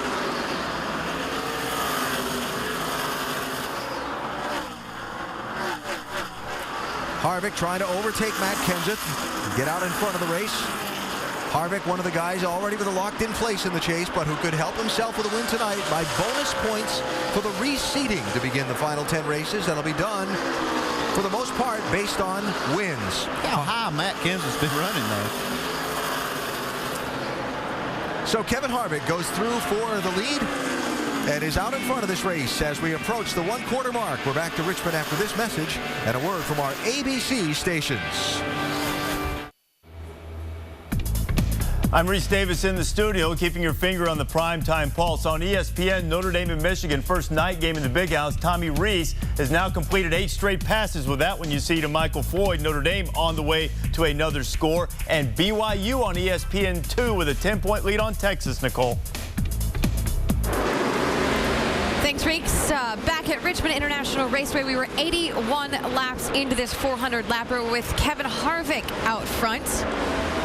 Just a few spots back, you'll find his teammate in 7th. That is the 33 car of Clint Boyer. Tell you, we saw the 33 car get in that accident earlier in the race, Nicole, and he got some damage on the front of that car, especially behind the left front tire, and a lot of us thought that was really going to slow him down. You see his teammate right there, Kevin Harvick, up there leading this race right now. There and here comes is Clint Boyer right there. Let's take an inside look at what's happening in the NASCAR Sprint Cup Series, brought to us by Sprint. And Clint Boyer is certainly on a run. He had an issue earlier, making his way back up to the front of the field. Get a closer look at NASCAR Sprint Cup Series with unlimited access to highlights, news, and more. Learn more at sprint.com/speed. That accident earlier, you think it's helping him? I tell you what, I do think the accident has actually helped Clint Boyer. You see that big hole behind the left front tire? Our Andy Petrie kind of hit on it earlier. What that's doing right there, guys, is relieving pressure under the hood, letting the air get up under the car. It creates more downforce on the left front corner of the car. It makes our car handle better. In fact, the last couple laps, he's been as fast as our leader, Kevin Harvick. So, Brad, this is not a bad thing that happened to Clint Boyer. It's a good thing, kind of accidental. Yeah, he's ripping off some really fast laps. Matter of fact, he and Kevin Harvick, the two fastest cars on the racetrack throughout the race. But Kevin Harvick's done a great job. He's good at this racetrack, like we said before. He's put that car out front. He is going to be tough to get around tonight. Kevin Hart has set sail. Well, let's have Nationwide Insurance get us up to speed, starting with that leader. Dave? Nicole, on the lap 61 restart, Kevin Harvick was 8th, but he had those 4 fresh tires, and they made a little bit of an air pressure adjustment to help his car turn. By lap 74, he was passing Matt Kenseth for the lead. Right now that he's out in the clean air, the car is just a little loose everywhere. Vince? Well, it's been an eventful night for Matt Kenseth. He suffered some early damage with the race car in an incident. Look at him there in the yellow, and now he's got this issue.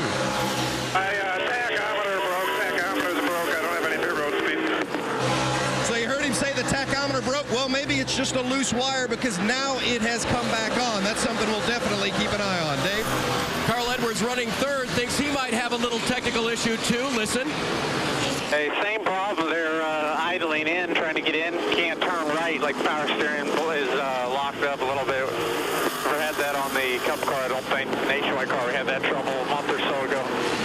Doesn't seem to be affecting him too much. By the way, Bob Osborne, his crew chief, just told him, your brake rotors look better than those around you. Good job. Keep taking care of those brakes. Vince? The 48 is 5-time champion Jimmy Johnson. Chad Knaus told me earlier today the one thing they fought is tight in the center. They didn't make any changes on their first pit stop, but Jimmy just said the car is starting to get a little snug in the center. Doc. Juan Pablo Montoya couldn't get his car in the top 20 in practice all weekend. Now he's trying to dive underneath the 48 of 5-time champion Jimmy Johnson for position. That would be for the 4th spot. How did Montoya get there? They took the setup off his teammate's car, Damon McMurray. That allowed him to qualify 10th and now battle in the top 5. We told you before the race, Clinton Boyer could make the chase, but he needs to win this race and then get some help by finishing ahead of Denny Hamlin in the points. So far, Boyer's been in an accident, fallen all the way back to 38, and has now fought his way back inside the top 10, and the car is really good. Good things to come, baby, for Boyer, Nicole. Well, it's interesting to watch the points as they run right now because Hamlin, also in an accident earlier, is running in 18th. But as they run, it is Boyer who is trailing Hamlin in the points. Kevin Harvick is your leader at Richmond.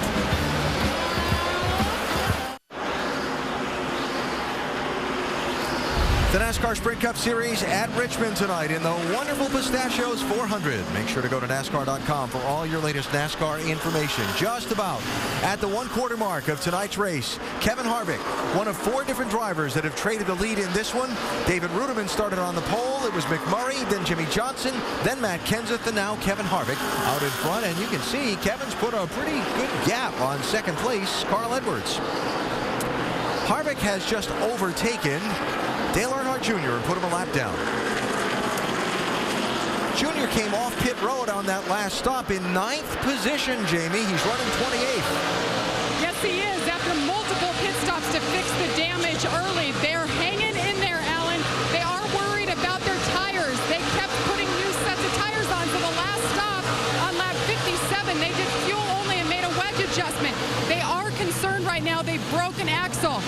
Dale Jr. right now in 28th position. He would be the lucky dog. You see how loose he is there. And as of now, he slipped 1 position to 10th and final spot in the locked-in chase driver. So Dale Jr. still having to drive his way into the chase if he makes it this year. You might be saying it's driving like it has a broken axle, but I can promise you it does not have a broken axle. He couldn't go like he's going now. Side by side, 8th position, David Reagan in the 6th, trying to get that spot away from Kurt Busch in the 22.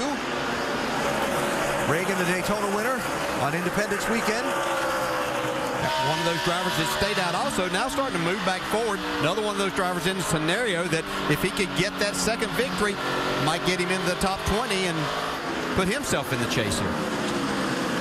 But he's got to swing for the fences. A.J. Allmendinger trying to grab a spot here, racing with the pole sitter David Ruderman. Allmendinger in the 43. Needs to win to have a shot to get in. Yeah, not looking too good right now. Cars look awfully loose, as you can see him battling there with Ruderman on the inside. Mark Martin just looking for somewhere to go. And also coming into the picture there will be one Denny Hamlin, who has come back from a lap down. As second place changes hands, Juan Pablo Montoya moving forward in that 42. Well, these three cars really been battling it out for that position. Got to be impressed with this 42 car. Yesterday, after the practice sessions on Friday, he said, we're not very good at all. And you heard the update. They put a setup in there that was collaborated on with their teammates, Jamie McMurray's outfit. And boy, Montoya's getting around here pretty well. And Jeff Burton there on the inside of Kurt Busch, having a good solid night so far. Burton's tires are a little bit better. Sorry, Andy, that's for 9th and 10th. One of those guys with nothing to lose you talked about earlier tonight, Jeff Burton. As Carl Edwards now maybe showing the effects of just having changed just the right side tires on that pit stop a little bit ago. Yeah, probably some good information for them if the scenario and situation could come up later in the race. How did it affect their car? Could they do something like that again for a shorter run? Yeah, it looks like it's holding up pretty good too. It's not bad, so it's not a bad option at the end of the race. How many laps are left, and what do you need for track position? So that's 3rd and 4th, Johnson and Edwards. Behind that man, Kevin Harvick out in front, seeking another win. Kevin's won 3 races this year, led only 9 laps in him. He's already led a lot more than that tonight.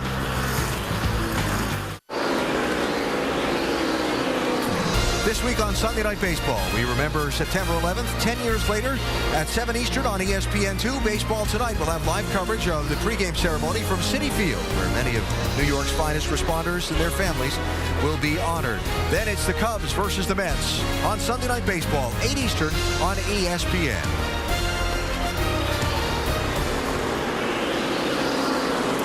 Beautiful night for a race here in Richmond. A beautiful performance so far for Kevin Harvick. Not so beautiful a race car for Marcos Ambrose in the 9, who's about to be put a second lap down. Beaten up in an earlier wreck. Beaten up, but not giving up.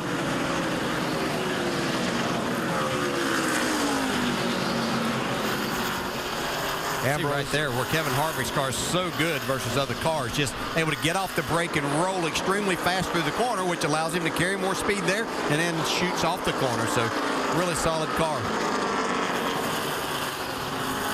Juan Pablo Montoya behind the wheel of this 42 car, up from 10th starting spot, running second, trying to close in on the leader, getting information from the spotter on the roof and the crew chief on the pit box. 40 to his 60. Dude, you are hauling. I want you to save the brakes. We got 300 laps to go. Copy that. Nice and smooth entering. You're fine, dude. Caution flag out, got a car up against the wall off turn number 2. Looks like Mike Bliss, right front down. Behind the 42, here's a big gap. We go behind the 48 right here. Come down, come down, come down. Contact earlier with another car could have been part of the problem of pushing that right front fender in on the tire.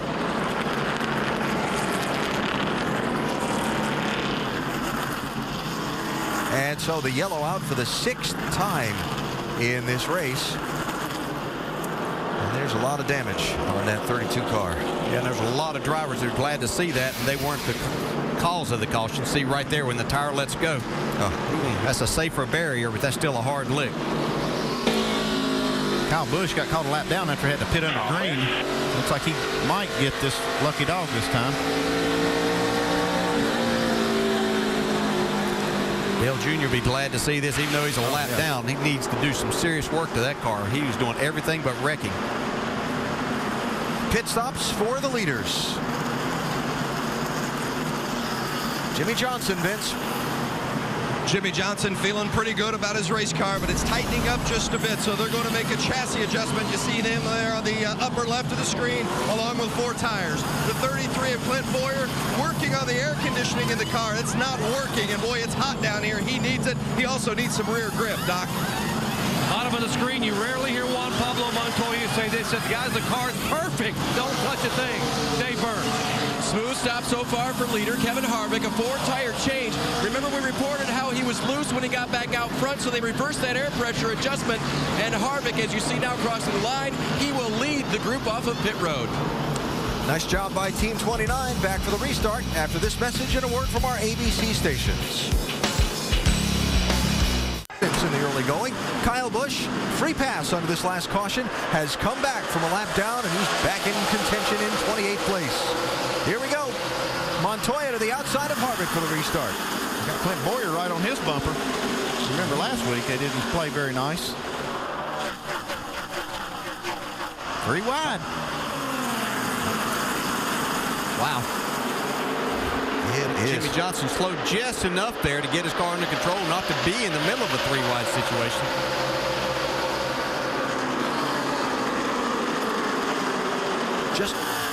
Just me, or is it just kind of hairy on these restarts? It's just crazy, yeah. It's just wild all the time. That's these restarts. That's why these drivers that are battling for these chase spots just like things to settle down, get smoothed out a little bit. Tony Stewart being one of those. He had a good pit stop this last time, so he's in a little bit better position, but you still never know, Andy. That's right. You got Edwards right here. He was on 2 tires the last cycle that we had. Now he's got 4. It's like his car's really strong. Yeah, Jeff Burton there in the 31. Really solid night for him. He needs this. Loves to race at this racetrack. Former winner here.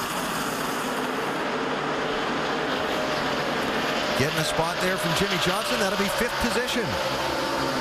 Jeff Burton from South Boston, Virginia, this Richmond racetrack, one of the places that would mean so much to him to win at. Yeah, and that gives us 3 Childress cars in the top 5, so very strong. We've been talking about how they've been off their game here some lately, but they really seem to be stepping it up. Dave?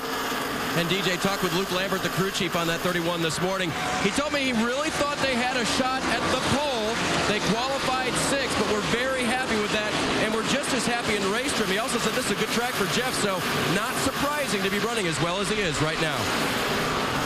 You talk to Jeff Burton, he'd say 6th is like a pole for him. He's never has considered himself one of the great qualifiers. You see Jeff Gordon and David Reagan battling for a spot here. Now Jeff Gordon was expected to contend as they're 3 wide behind them. I'll hold that thought. McMurray sliding a little wide in the 1. Ryan Newman going through in the 39. And Greg Biffle trying to hunt a lane in there as well. Bump, bang, crunch. It's Greg Biffle there in the 16. And Tony Stewart in that picture in the 14. Here's 3rd place, Carl Edwards through Clint Boyer. 99 car moving back up. He had the best car last night in the Nationwide race, came up 2nd. But able to beat Kyle Busch at the end. Riding with Tony Stewart here, and I just, talking about Stewart and Junior and where they are in relation to trying to lock in a place in the chase. Really, the key to the night is where they are in relation to Brad Keselowski. And right now, Keselowski's running 21st. He's helping both of those guys out in 9th and 10th, Tony Stewart and Dale Jr. So you can see Tony here. I've been watching him on these restarts. He's really tried to get himself in what he considers kind of a safe place, a little bit of room right in front, but knowing who's behind him and trying to get a little room there. Right now, he's got Mark Martin behind him, and I think he feels pretty good that Mark's one that really pays attention, doesn't just drive over the end of his hood, and so I think he probably feels pretty safe in that respect. As safe as you can feel in a race car on a short track at 100-something miles an hour. So there is the front of the field cycling through. You saw Kevin Harvick as the race leader. He's out in front of Juan Pablo Montoya by 9/10 of a second. And there, top of the screen, as they run now, the chase standings with Stewart and Earnhardt Jr. in a locked-in position for the moment as they run. A lot of racing still to go. Brian Vickers is back on the racetrack. Remember, after being involved in the accident with Marcos Ambrose, who turned Vickers into Casey Kane earlier in the race, Vickers pulled up on the racetrack in front of Ambrose afterwards and was sent to the garage after repairs on his car. He has been allowed back on the racetrack.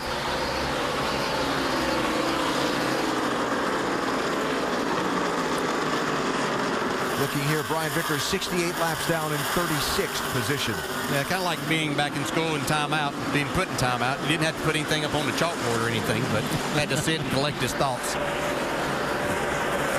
Had a peek at Kyle Busch trying to work his way through the traffic now that he's back on the lead lap. Here's Greg Biffle racing with A.J. Allmendinger, 16 and 43 respectively. couple of the many star-spangled paint schemes that sponsors and teams of the NASCAR Sprint Cup Series have brought out for this weekend.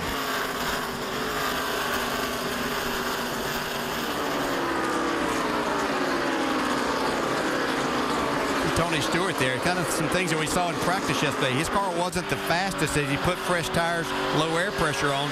And after he got 10, 12, 15 laps on his car, it seemed to really come to life. And in that, not slowing down as much as a lot of other cars as they got laps on their tires. And we're kind of seeing that right now. And I think that Tony's just got himself in a good spot here and trying to accumulate some laps and let the race get towards the latter stages. After the first quarter plus of the race, all of the various scenarios and bumps and bangs that some of the guys that are trying to lock in a place in the chase have been in. For now, the picture hasn't changed. Stewart, Jr., Keselowski, and Hamlin hold those spots for the moment.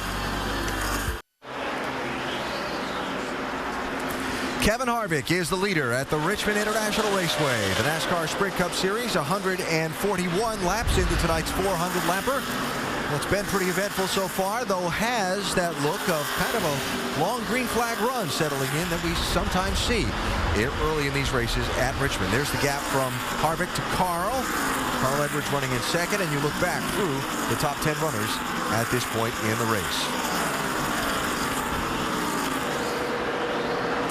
Got some 28 cars on the lead lap right now.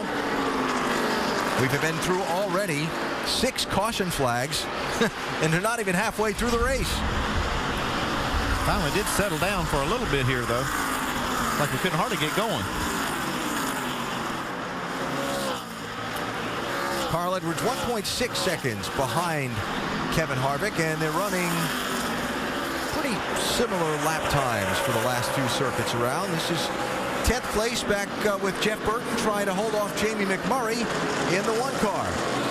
Yeah, we were talking about Burton while they go moving forward. Now he's starting to slip back a little bit. Kurt Busch has passed him to take the 9th spot. Now Jamie McMurray trying to push him outside the top 10. How about an update on the 31 car, Dave? Yeah, just when we started thinking this was going to be a great night for him, he just radioed in a few laps ago. The front end and the rear end are not working on this race car right now. It is looser in the turns, and that's the main thing that's allowing McMurray and others to get by him. So looser in the turns, the back end of the car sliding around and not giving him the grip that he's looking for. Yeah, and probably what helped him go forward there after that restart was just the grip of the new tire. Allowed him to do that with his car, but as you get some laps, the car gets looser and looser then. Matt Kenseth, Denny Hamlin, Kyle Busch here. These 3 drivers racing for 16th, 17th, and 18th. Matt Kenseth stayed out on the track, led the race for a little while earlier. Some pit strategy on his team. Kyle Busch had a flat tire under the green at lap 69, went from 7th to 33rd, a lap down, got the free pass at the last caution. And where do we start with Denny Hamlin? Involved in one of the early crashes at lap 8, damage, got a lap down, got it back, had a flat tire. I mean, just all kind of things for the 11, and here they are on the lead lap. Yeah, don't think for a minute that this 18 car won't be a part of the scenario at the end of this race. He's been very fast. I watched him come up through this. He had to start at the tail end of the field here. He's really making his way forward. Kyle Busch having won 3 of the last 5 races here at Richmond. Matt Kenseth, an update there, Vince. Well, for Matt Kenseth fans, it may be a little bit unusual seeing him in a yellow car. Normally he carries that purple paint scheme, a little different this week. He says it's loose in, tight across the middle, and loose off. His crew chief, Jimmy Fennick, said, if we're not winning, we're jumped. Well, they're not winning right now, but I wouldn't call them jumped, Dave. Vince Allen mentioned the comeback for Denny Hamlin. After that lap 8 wreck, there were 3 more fairly quick cautions, at which time they worked on this race car. The biggest problem for Mike Ford and the crew was to get the splinter off of the track for Denny. It was causing tremendous trouble. They got that right, and then the latest trouble has just been a loose race car. It's that way now. They adjusted Ford at the last pit stop, but they didn't make big headway. But he's going forward, and then the last run, Allen, he went from 31st to 17th, passes a lot of cars. At 1 point per position, those add up in NASCAR's new for 2011 scoring system. So Hamlin there up to 17th spot, Kenseth back to 18th. As we take an inside look at what's happening in the NASCAR Sprint Cup Series, brought to you by Sprint. Denny Hamlin's done an awful lot of leading at this racetrack in recent years. Well, got a caution over in turn 2, the 38 car. Some contact with the 88. Kevin Harvick leading the most laps so far tonight. The caution flag is out. And get closer to the NASCAR Sprint Cup Series with unlimited access to highlights, news, and more. Learn more at sprint.com/speed. Dale Jr. needed that caution. That's Travis Quapple. Jr. had the leader bearing down on him to put him down 2 laps.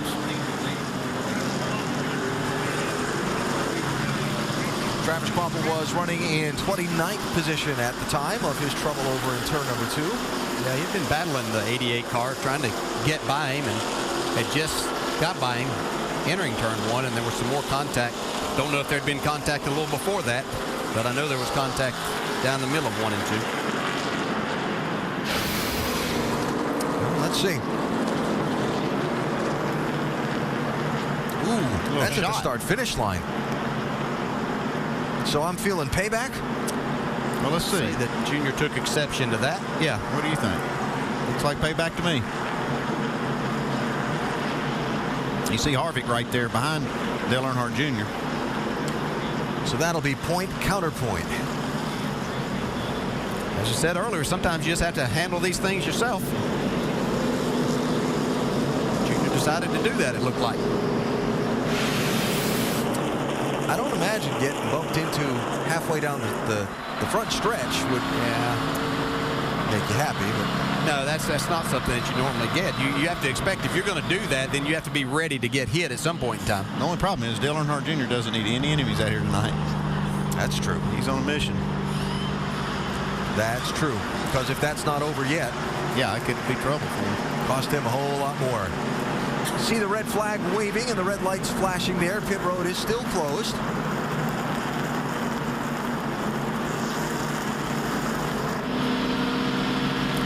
And so we'll wait to see the round of pit stops.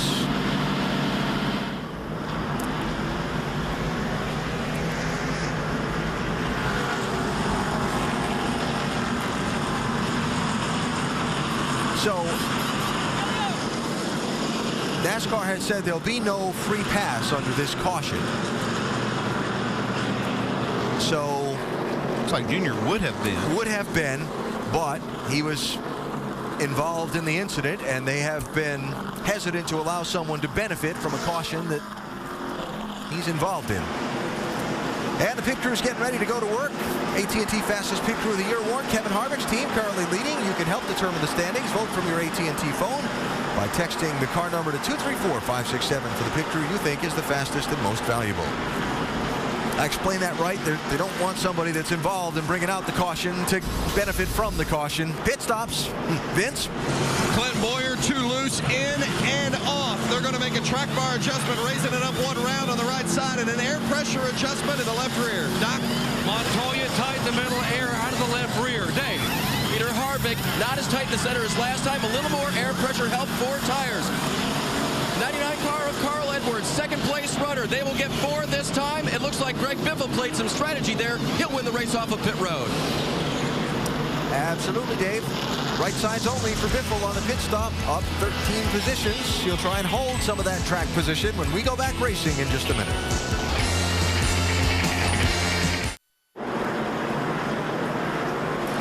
Monday Night Football returns to ESPN this Monday with 2 games between division rivals. 7 Eastern, it's Tom Brady and the Patriots beginning their season in Miami, where they'll face Brandon Marshall and the Dolphins. Then at 10:15 Eastern, it's Darren McFadden and the Raiders against Kyle Orton and the Broncos. Monday Night Football on ESPN, 2 days away. Yeah, since we have to work most Sundays, I think they ought to have 2 football games every Monday night. Guess you'll be watching that Patriots game, will you? I would figure I'll be a good fixture in front of the TV for that one. Get set to go back racing tonight in what's been a pretty eventful night so far here in Richmond. As we get set for the restart, Marcus Ambrose took the wave around. Paul Menard got a penalty for removing equipment from his pit box, drops him to the tail end of the line, and Greg Biffle right sides only on his pit stop, and that's 16.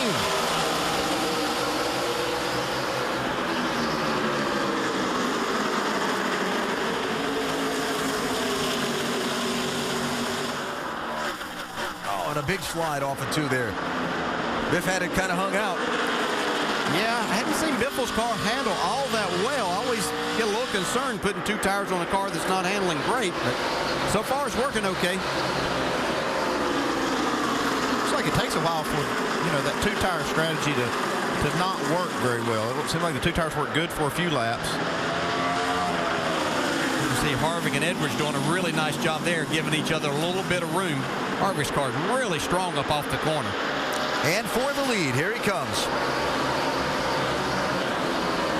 Trouble on the front stretch, 51 car spins. That's Landon Castle. And the caution flag is out. Stay off the grass, nothing flat.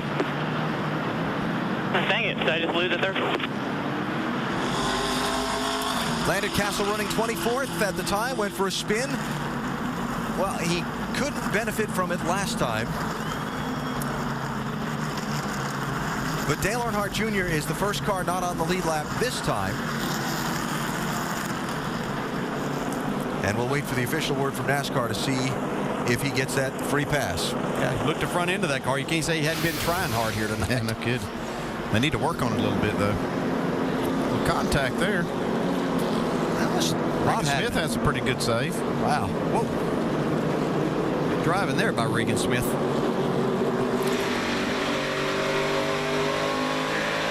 Just barely quarter. Clear. That was kind of like a few different things all happening at the same time off the same corner separately. 8th caution is out. Dale Earnhardt Jr. does get the free pass. Back on the lead lap. He's in 29th place.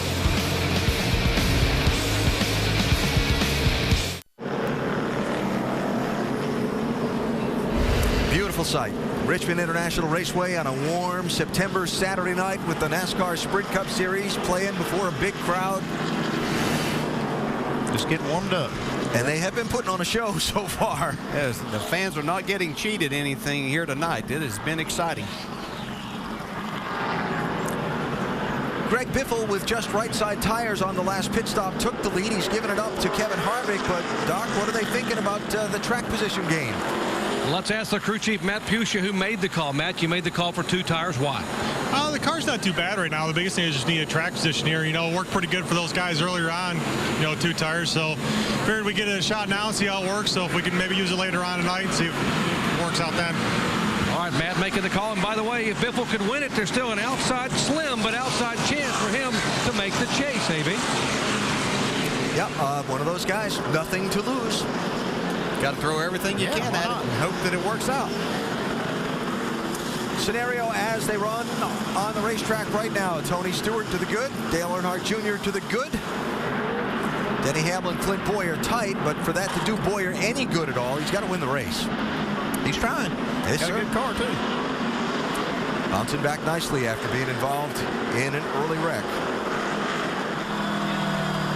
We got to undo everything we've done to this thing because we ain't done nothing but killed it. I mean, hell, I can remember at some point in this race we could actually run with some of these guys. Thoughts of Dale Jr. as they go 3 deep down into turn 1 on the restart. Oh, look at Edwards loose off of 2. These guys are acting like this is Talladega. Easy to go 3 wide into the corners. I'll go right back to Andy's words at the start of our telecast tonight. A nothing to lose night. So Harvick gets clear on the restart. Edwards settles the second. Boyer's up to third. Side by side for fourth. Johnson 48. Biffle 16.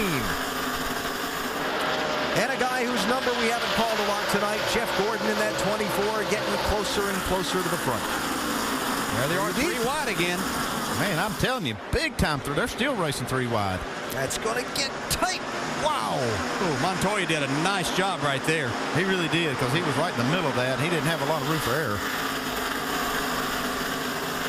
David Reagan in the 6th at one of his better racetracks. If you got to go someplace and have a win and a shot to get in night. Oh, trouble, turn 1, back of the pack. Regan Smith and Paul Menard. Smith was actually the secondary incident. There was contact in the pack that sent Menard pretty hard into the outside wall at the right front of that 27 car. And yellow flag number 9 is waving. Looks like this will end Paul Menard's slim hopes of getting in the chase. Yeah. His only chance was to win the race. Yeah, he's going to have to work on this car in the garage for a little while. Whoa, man, he's a pretty hard lick right there. Yeah, that happened entering the corner. Like one of those situations, they're almost 3 wide again. You can see. Like almost two separate incidents. Yeah, it's like something was on the racetrack almost down there as they entered the corner. You can see Regan Smith really loose, but that's a part of the corner that it's very easy to get loose as hard as you drive in, get on the brakes. It would be just a theory, but Matt Kenseth was one of the only guys that stopped under that last caution and got fresh tires. He got a pretty bad piece of that too. Yeah, work done on the 17 car. Yeah. So a little yellow fever tonight. Trivia: how many cautions in this race last September? 4. 3. We're up to 9 so far tonight. We're not even halfway.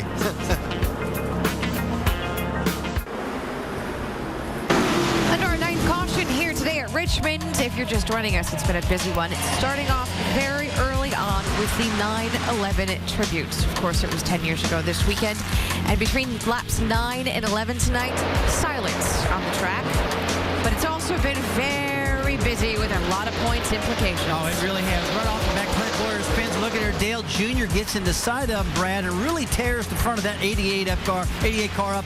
And right now, he's hanging on for dear life. Yeah, he is. Both of these guys right out of the box got into a lot of trouble, tore up the race cars, and had to start working on them immediately. Denny Hamlin as well had to go all the way back on a lap down, but it's fought back, got his lap back. Temper. That's Brian Vickers and Marcus Ambrose getting into it once, getting into it twice. Yeah, that's a big no-no right there. And what is this? Dale Earnhardt Jr. and a little retaliation with Travis He and Kvapil? Travis Kvapil going at it a little bit here, and Junior turns Kvapil around, sticks him in the fence. I don't know if that's over with yet, but it's not good. He doesn't need to be having these issues with people at this point in time. Right now, Dale Earnhardt Jr. runs 29th. We also want to talk about Tony Stewart and Denny Hamlin. Tony Stewart is running in 13th, and Denny Hamlin, after those early issues, are in 16th. But thoughts on Dale Earnhardt Jr.? Yeah, I know you're both shaking your heads. I'm really concerned about him. He's basically hanging on for dear life right now, Brad. Yep. His points are starting to dwindle. Look, he might make it. He might hold on, but it's not looking good right now. He is really struggling right now, and you've heard his comments. He's not happy with his race car. Tony Stewart, Denny Hamlin, both those guys snug as a bug in the rug right now, going to the chase. And getting ready to go back. Green flag racing, 177 laps complete here. AB, it's all you. It's been eventful, hasn't it? Green flag, Kevin Harvick and Carl Edwards side by side. Harvick in the black 29. And they go 3 deep behind him, Montoya.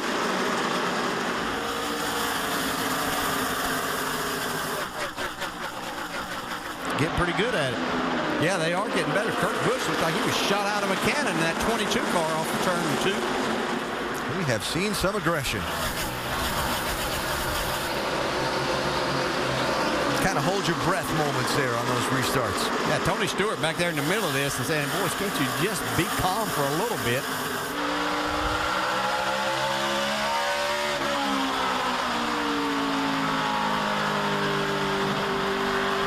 That's Tony in 13th place. I want to mention Marcos Ambrose got down 2 laps earlier, took a waiver out on a previous caution, got the free pass on that caution. The 9 cars back on the lead lap. He's in 28th place.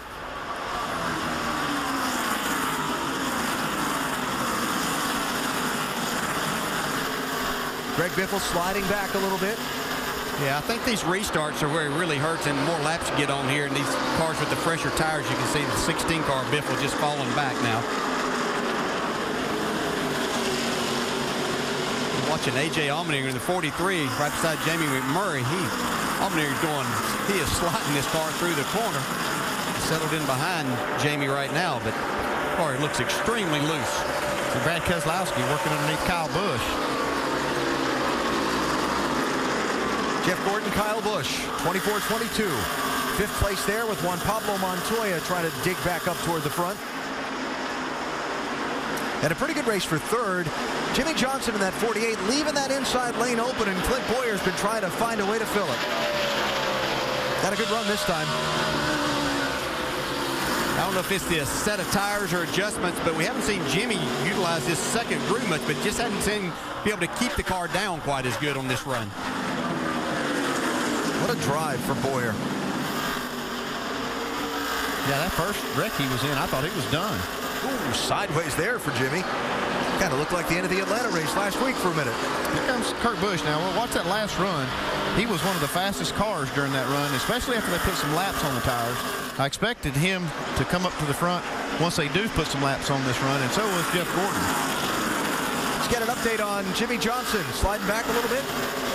Well, he's trying to, Alan, but he says the car is loose in and loose off, and that's been the first time all night that they really felt like that's been a handling issue that's detrimental to him, and he gets caught in the back end and into the wall. Johnson in trouble. Montoya also goes around. Caution number 10. 2 more, you can start the roll. You can. Clear.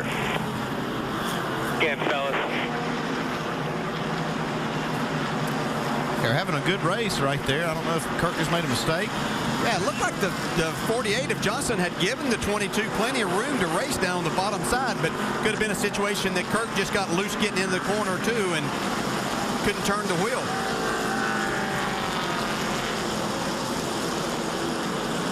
Montoya spun just trying to avoid that. Not bad at all. Good support. Yeah, he locked it the up. brakes. Yeah, his car was loose getting down in there. He tried to drive it in and just locked up the front tires. That just slid up into the 48. And you saw Montoya there in the aftermath. Yeah, it's like that Kirk just charged the corner a little bit too hard, locked the front wheels up, and shot the front end straight up into Jimmy.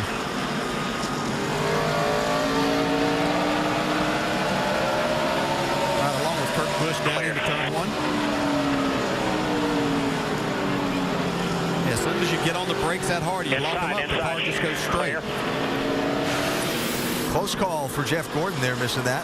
Pit stops for some, Dave. Denny Hamlin will make a pit stop right now, continually improving this 11 car. Very quick, just fixing the little tight in the center, little loose condition that remains for this car after a major fix. Doc? 42 car getting some repair down. He was involved in the incident. They're trying to get the right front fender pulled away from Juan Pablo Montoya after having such a good run tonight. A little bit frustrated. You see the Jimmy Johnson car, the damage on the rear of that car pulling away. That was the contact right front of the 42, left rear of the 48. Andy, what do you see there? Yeah, the spoiler's been up, so is that left rear quarter. That's not going to help. So, some damage there for Johnson and company and Chad Knaus to figure out how to get square.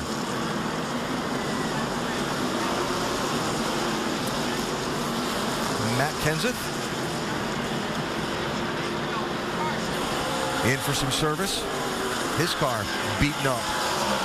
Been involved in some of the contact tonight. Say that about a lot of these guys. I know it. It's been a rough night. I think there's anything really wrong with it. We have seen a few different times of Jimmy Johnson and Kurt Busch having contact on the racetrack. And this is just the latest of them tonight. Racing at Pocono back on the first weekend of August, and it got kind of a little ugly. Yeah, very last lap of the race as they were racing for, I believe it was the 3rd spot. Coming to get the checkered flag. Words afterwards, as drivers would do. They had 2 different views of that, and essentially, yeah, they agreed to disagree. Yes, like they do here too. So that was a race for 4th position, with Jimmy Johnson ending up in the wall and Juan Pablo Montoya ending up with a pretty good right front wrinkle on the 42 car as well. And here we go, double file again. Try for number 11. We're not halfway yet. We're 10 laps from halfway, and we've had 10 caution flags in this race. Oh, goodness.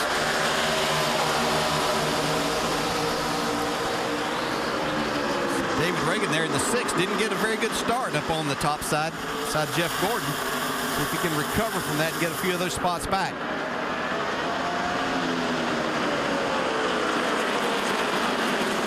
If you like your racing with contact, you have come to the right place tonight. Kevin Harvick clears Carl Edwards, grabs the lead. Kurt Busch looking to defend third from Clint Boyer with Jeff Gordon right behind Boyer. That's Gordon in the 24.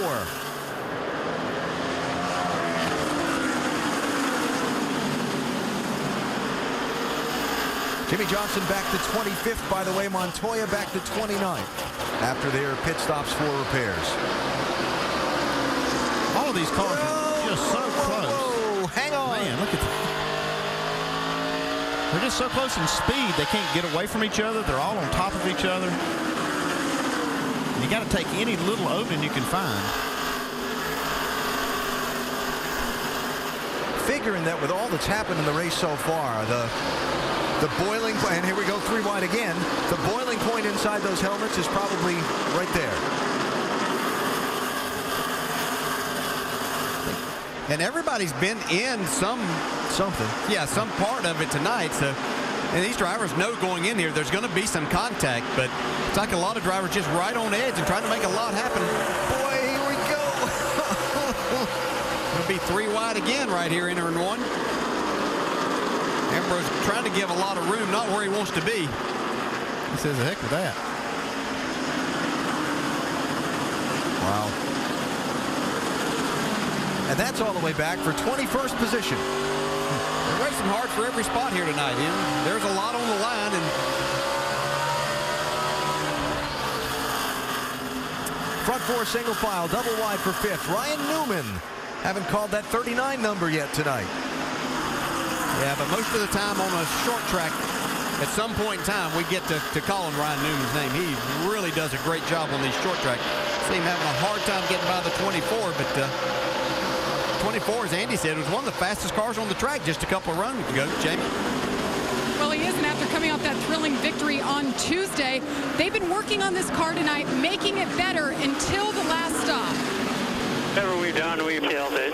I'm just dead side was getting in, dead side was getting off, and still tight in the center. And that would explain why he lost some speed. Now, the problem is, last caution flag, Alan Gustafson, crew chief, wanted him to come down pit road. There was no communication. Jeff stayed out, and they are not happy. Car isn't good, guys.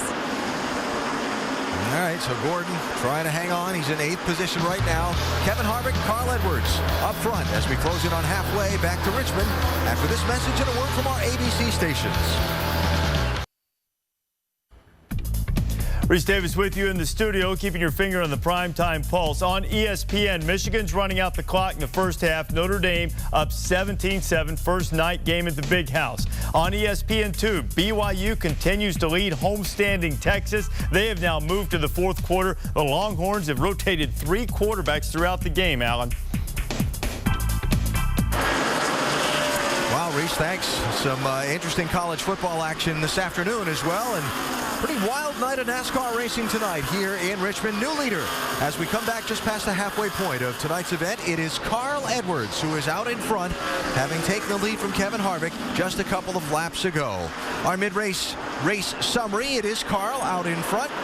Kevin Harvick has done most of the leading tonight, though Jimmy Johnson and Jamie McMurray have been out in front for significant chunks, and perhaps the biggest number on the night, that one next to the word cautions.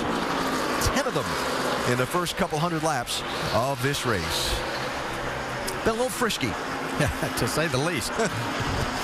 So Carl Edwards taking the lead at lap 202 from Kevin Harvick. Here's how it unfolded. See, Harvick had been running right on the bottom for most of the race. Seems this run, his car is not quite good enough to keep it down there. Carl Edwards takes advantage, takes the lead down in 1. We saw Carl Edwards' team go with right sides only on one of the earlier stops and got some track position, making the most of it right now, Dave. They sure are, Alan. Talked to crew chief Bob Osborne about what they're doing here at Richmond, already locked into the chase, and this track not in the chase at all. He said, you know what, we're really working on our Richmond stuff. We came here with a brand new setup, something we haven't tried before, just to see if we can fix the problem everybody fights, even us. Loose in, tight in the middle, tight off the corner. So far, it's really proven to work. He said, we ought to work on our stuff because the only time we've been really good here was the very first time Carl raced here. They've really worked on it and fixed it tonight, Alan. Looking good so far, Dave, for Carl, but a lot of racing still to go. On the move, Brad Keselowski restarted 19th. There's the scoring serial on him. It's up to 4th. Yeah, and that's bad news for Dale Jr. He's going forward. Remember that Brad came into the race with a spot in the chase clinched, at least a wild card based on number of wins. But if somehow he overtakes Dale Jr. or Tony Stewart on points, the 1,001 scenarios of who might get in will really come to play. What are they saying about the 2-car, Jamie? Well, Alan, I talked to Paul Wolf, his crew chief, this morning, and he said short tracks have not been their forte. They have been their weak link. So because they're locked in like Carl Edwards, they're bringing a totally different setup, trying something out of the box. Well, he hasn't been happy. But that last caution, they decided to bring him down, put 4 tires on, make just an air pressure adjustment. He is up 15 spots. Hottest driver in the sport, still on a roll. Yeah, and that may show us some strategy to be played out later in this race, how much effect new tires are having. His Penske teammate Kurt Busch running just ahead of him in 3rd, Doc. Yeah, and in spite of qualifying in 11th this morning, Kurt Busch and crew chief Steve Addington talked, said, you know, we don't have a car that can compete tonight. We may not even run in the top 10. They said, you know, let's take a chance. They said, okay, Steve Addington opened up his notebook and went back to the spring of 2009 when he was the crew chief for Kyle Busch, Kurt's younger brother.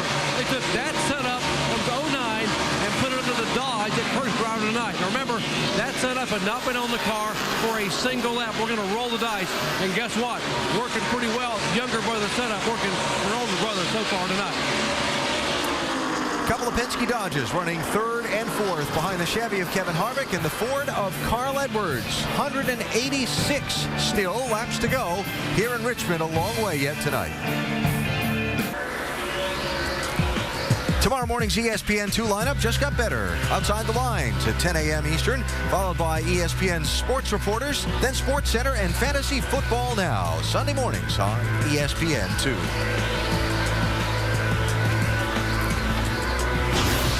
It is the NASCAR Sprint Cup Series at Richmond in the Wonderful Pistachios 400. Make sure to go to NASCAR.com for all your latest NASCAR information.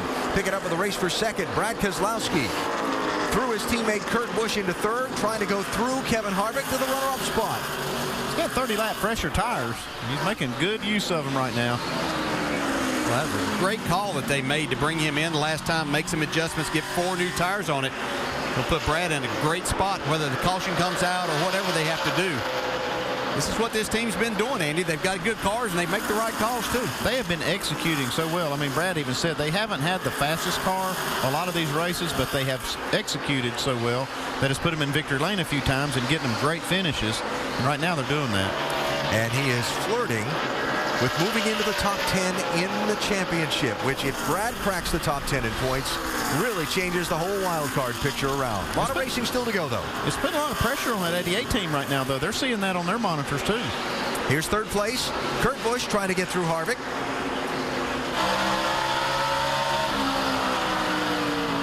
Well, if you're Steve Addington and you're looking to do something for your race car, you take a page out of that setup book from when you ran with Kyle Busch. Had a lot of success here running together. Yeah, that would be a setup that I would certainly look at a number of times. Kurt's making it work for him right now as he takes that 3rd spot from Harvick. And you know, when he was the crew chief for Kyle Busch, he had access to Denny Hamlin's records, too. So see coming in this picture, Greg Biffle, who came in and got tires that last time. We saw him stay out on 2, but these 4 tires are working a lot better for his race car right now. And again, Biff, one of the guys that pitted under the lap 187 caution, passing some of the guys who haven't pitted since lap 156. Let's go up to speed, starting with the Biff and Dr. Jerry Punch. Thank you, Alan. Biffle very hungry, now taking 4th place away from Kevin Harvick. It's been almost a year and 32 races since Greg Biffle has been to victory lane in Kansas. He said, you know, we're going to do whatever it takes just to get a win, to get our mojo back. And that call that Matt Fuchsia made about 40 laps ago to take 2 tires and get him track position may have put mojo back in Greg Biffle's Ford. Dave. Oh, going the wrong way for Kevin Harvick right now. He is back to the 5th position. He was the restart leader. That car is not turning in the middle. It is hard to control off the corner. Kevin's not satisfied with that right now. Vince? Clint Boyer in that 33 car. A lot of uncertainty surrounding Boyer in this 33 team. He and team owner Richard Childress have both discussed their relationship in the past tense. Crew chief Shane Wilson says it's been a bummer for the crew not knowing their future. Tonight they got crashed early, but they fought back. But right now it's a handful for Boyer. Loose for Clint. The 6th car of David Reagan. It's just too tight right now. But remember, Reagan is still in the hunt for the chase spot, but he must win tonight to have a chance. Currently he's 20th in points, but he must win tonight to have a chance at the chase. Dave? 31 car of Jeff Burton. Remember, he started 6th tonight, has tried to stay in the top 10, running 8th right now. Alan mentioned borrowing pages. Well, they went to the 33 car, who ran very well here in the spring. The combination of Clint Boyer's setup and the one that Luke Lambert thought of for the 31, that has worked best for him tonight. Vince? Ryan Newman, a sentimental favorite for many tonight, driving that U.S. Army car. Newman, a former winner here at Richmond. He's locked in to make his 4th appearance in the chase, hoping for a good run tonight, but they're still struggling off the corner. They're talking about making an air pressure and wedge adjustment on their next stop to get it better. Doc? How about a comeback tonight for the 18 car of Kyle Busch, who's won 3 of the last 5 races here at Richmond International Raceway. Kyle, the issue they had was a right front tire that was wobbling and loose, made an unscheduled stop, lost a lap, got it back, had to come back, spend time on pit road, chasing the right front lug nut to make sure they would not have a loose tire again. So Kyle Busch now making his way back toward the top 5. Dave? Denny Hamlin came down pit road that last time to put on 4 fresh tires. Main reason is he keeps getting stuck on the outside of the restarts, and that 11 car will not operate up there. 3 in a row he was out there. So they put on 4 fresh tires, and right now pretty neutral for Denny Hamlin. So it talked about 1,001 scenarios, right? Right now, Brad Keselowski is only 2 points away from Dale Earnhardt Jr. for cracking the top 10. If Keselowski goes into the top 10 in points, that kicks Jr. out, and he doesn't have a win, so he's not eligible for a wild card. David Reagan in the 6th, left of the screen, right now is in 20th position in points and has a win. So if Keselowski gets into the top 10, Junior's out, Hamlin and Reagan would get the wild cards, but we still got a whole lot of racing to go, and that can change about 1,000 times for the rest of the night. Yeah, that's the way I saw it. Yeah. Carl Edwards is leading. Hang on, we're coming back. Back at Richmond International Raceway, the final race before the chase, and the green flag pit stops have started. Clint Boyer has come in, needs more grip, 4 tires, and a chassis adjustment. Alan?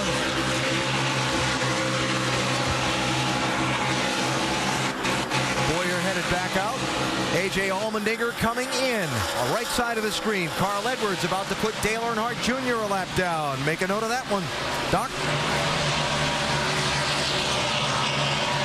A.J. Allmendinger hoping to be able to maybe somehow get his way to the chase. The car's been very, very loose in and loose off, tight in the middle. Chassis adjustment as well as an air pressure adjustment. Trying to get the car somehow to be able to get some drive off. That's how you got to win, beat people here, drive off the corner. Here's front row starter Jamie McMurray in. Early leader, made a pit stop, running 3rd, came out of the pits running 17th. Now a chassis adjustment, track bar, air pressure, left side tires going on. Got to get it very full of Sunoco fuel. He's down on the way. Alan? Green flag pit stops for those who did not come in under the lap 187 caution. Kind of had a split agenda under that one. These guys haven't pitted since lap 156. Carl Edwards, the race leader, one of those who had not stopped yet on that later caution. Jeff Burton, Kyle Busch, Mark Martin, all coming onto pit road for green flag stops. Doc? 18 car of Kyle Busch in. They call him in now. He will stop, and they will go to work 4 tires. They know Kyle has a good enough car here if they are going to be patient enough to get him back. Again, they're trying to tighten up a little bit to get better drive off. Dave. Trouble turn number 2. It is Kurt Busch who's gone around. Brought the caution flag out. Got another car. Jimmy Johnson. Oh, well. Huh. Imagine that. Hard came together again. Would be into something here. 11th caution of the race. I got your number. I got your number. Well, we know what happened there now. I think the both of you have had each other's number for a little while now.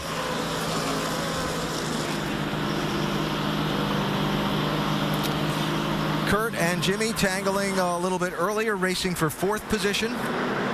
Brought out the previous caution. Wow. He made sideways to get to it. He had to work hard to get there. That took some talent. He's a 5-time champ. Oh, this will be an interesting picture. Clear. Not quite. The throttle could have hung. Agent. So, Newton's law, an action and an equal and opposite reaction. There it is. If I have my high school science right. Looks like they're moving the 48 out of the way here. And here at the Richmond International Raceway, we work the 11th caution flag just past the midway point of tonight's race. The race that will decide which drivers get into NASCAR's chase for the Sprint Cup and which are left out. Many of the drivers competing for one of those final spots in the chase have been involved in incidents tonight. And the leader, Carl Edwards, brings the field to pit road for service. Jamie? Brad Keselowski has been on a tear. Says the only problem right now, little free getting into 3, track bar down, 4 tire stop. Vince? David Reagan, center of your screen. Little tight in the center, still lacking some rear grip, but they're not going to make any changes with this car, Doc. Bottom of your screen, Greg Biffle going to get 4 tires. Also worried about the drive off here with the Biffle, saying a little bit tight in the middle. They were going to do a track bar adjustment, called it off. Dave. Leader Carl Edwards a little bit free off. They're going to drop the track bar, drink for the driver, a tear off so he can see the front of the field, at least off of pit road, Alan. He won't have too far to look ahead because nobody ahead of him. Carl Edwards, the leader, back after this message and a word from our ABC stations. Wild, chaotic, eventful, crash-filled, payback-filled evening so far tonight here at Richmond International Raceway. Jimmy Johnson's team repairing his car after his second incident tonight with Kurt Busch. One earlier in the race where the 22 initiated the contact, and this one where the 48 initiated the contact. Yeah, they were racing for 3rd here. Kurt Busch got down into the corner a little hard. Jimmy was giving him room, but he locked up the locked up the brakes, slid into the 48. I personally didn't think that was intentional. I mean, it looked like just hard racing, and it's like Jimmy just took exception to it, pays him back. No doubt what that was intentional. I'll tell you, that took talent right there to get to his bumper and get him spun. And then Kurt Busch, what a great save. It really was. Look at the 22, you wouldn't have any idea he's been in any incident. Now, a benefit for this caution flag is Johnson's teammate, Dale Earnhardt Jr., and I'm not associating that this was involving that in any way, shape, or form, but Dale Earnhardt Jr. was the first car lap down and gets the free pass. Gets to come back around onto the lead lap. Jr. literally hanging on by his fingernails to a place in the top 10 in the championship standings for the moment. And want to tip our cap to the drive of the day so far. Stephen Light, behind the wheel of Tom Baldwin's 36 car for the first time tonight, just his 2nd career Sprint Cup race. Look at this, 13th. Doing a fantastic job.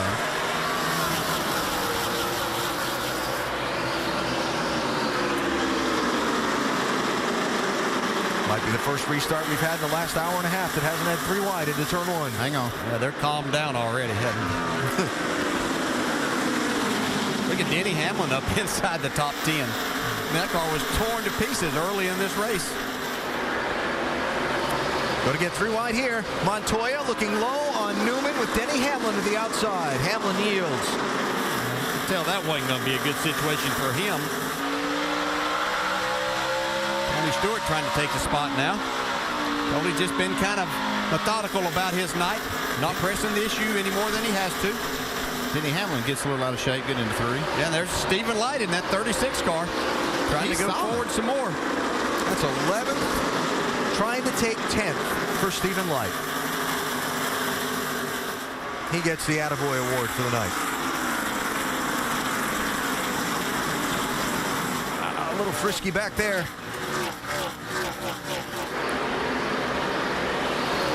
David Reagan trying to make something happen tonight, Vince. He had a good run here in April, finished 4th. They rebuilt the car they ran that night to bring it back here, and they like the way things are going. David, everything's going in our direction right now, just the way we need it to be. We got to be smart here. We got to run like we've been running all night. Nothing crazy, just be smart, bud. And the car is good. The last pit stop, they didn't make any changes to the 6. Good situational awareness there to give the driver. There's still a lot of racing left in this one, and circumstances are falling in their favor for the moment. Trying to get 10th place is Stephen Light from Denny Hamlin. What a great story. This young man who was an up-and-comer in the NASCAR Nationwide Series, lost his ride, has been out of the sport for a little while. I talked with him last week in Atlanta, said, well, what'd you do? He said, I went to the gym.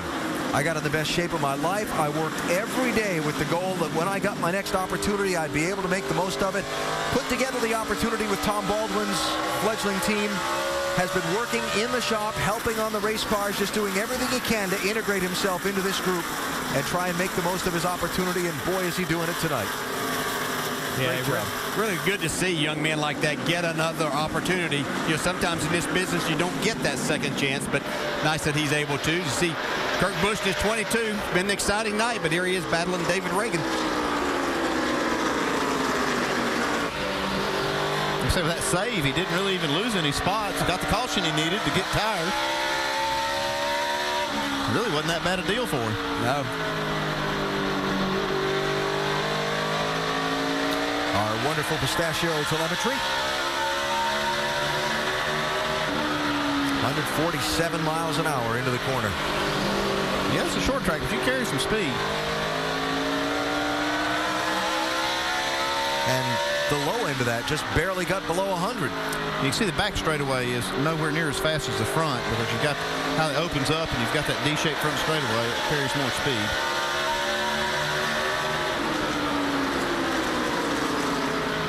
While we watch this, just want to quickly mention that 10 cars took the wave around before that last restart. 4 of them got back on the lead lap. Clint Boyer, Jeff Burton, Kyle Busch, and Mark Martin.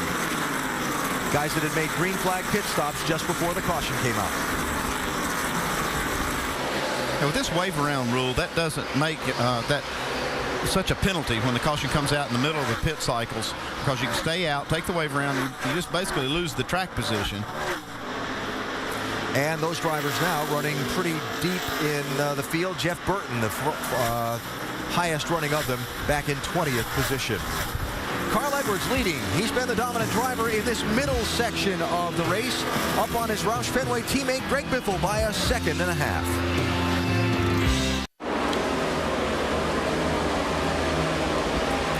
This September, things are going to heat up in the city of Miami. Charlie's got 3 new angels, and they're taking down the criminals who are above the law. From executive producer Drew Barrymore, ABC's Charlie's Angels, all new Thursday this fall on ABC.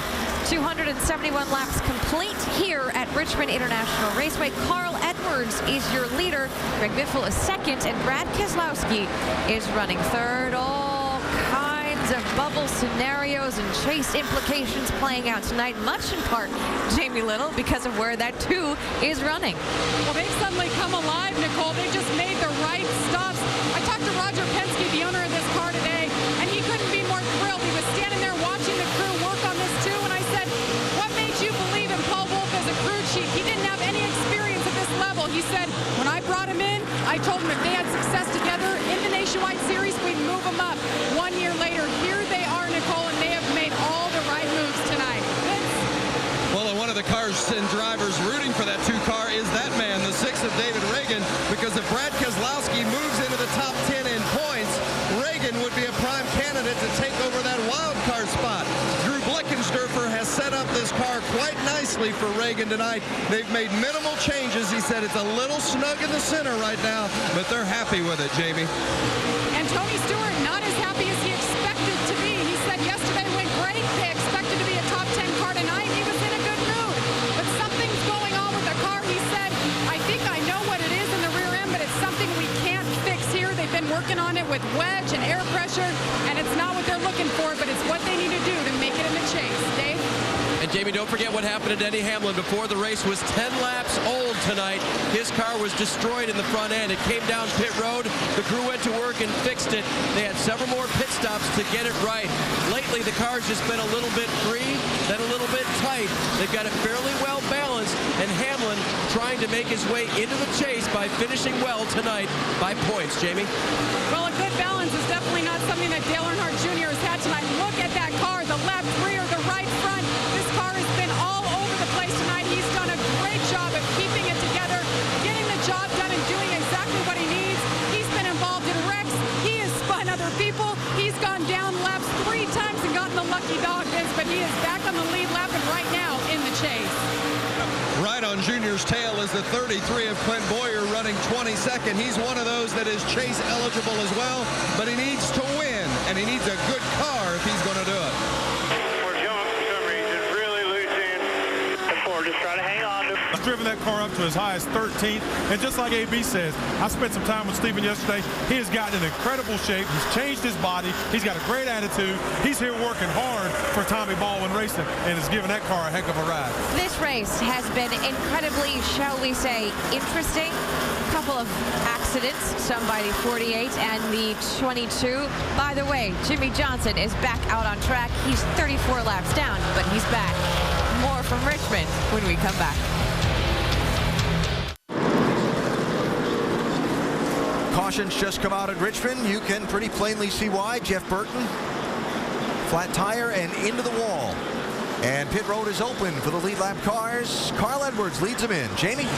And Brad Keselowski slides to a stop as they work over on the right-hand side of the car. It's been pretty good. 4 tire stops. Fill it up with Sunoco fuel as they bring the gas can around. Vince? David Reagan, center of your screen, says it's just a little bit snug, but they're afraid to touch it because it's so good. So no changes, just tires, Doc.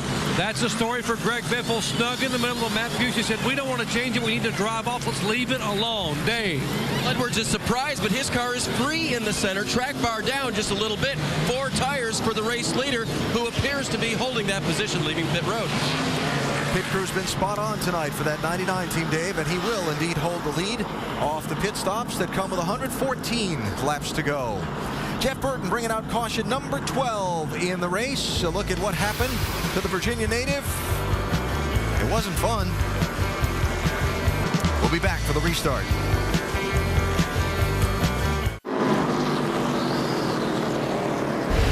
They call it the Action Track, this Richmond International Raceway, nickname they put on it when they remodeled it this way in 1988. It's lived up to that nickname tonight, wrapping up the 12th caution of this race. Got 110 laps to go, and we wave the green flag, and Carl Edwards is going to lead the field to this restart with his Roush Fenway Racing teammate Greg Biffle alongside.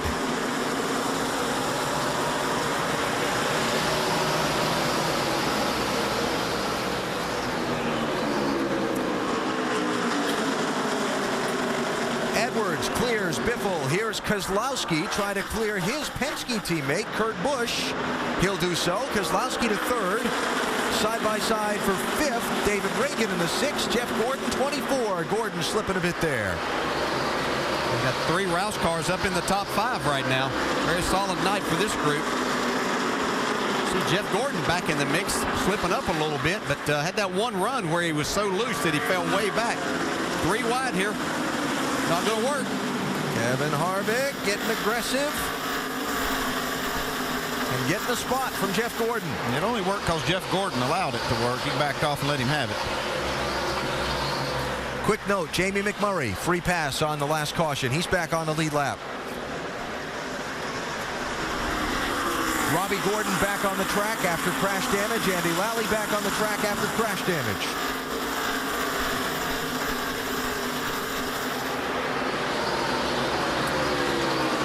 And Montoya, Stewart, Gordon, Newman, that for 7th, 8th, 9th, and 10th.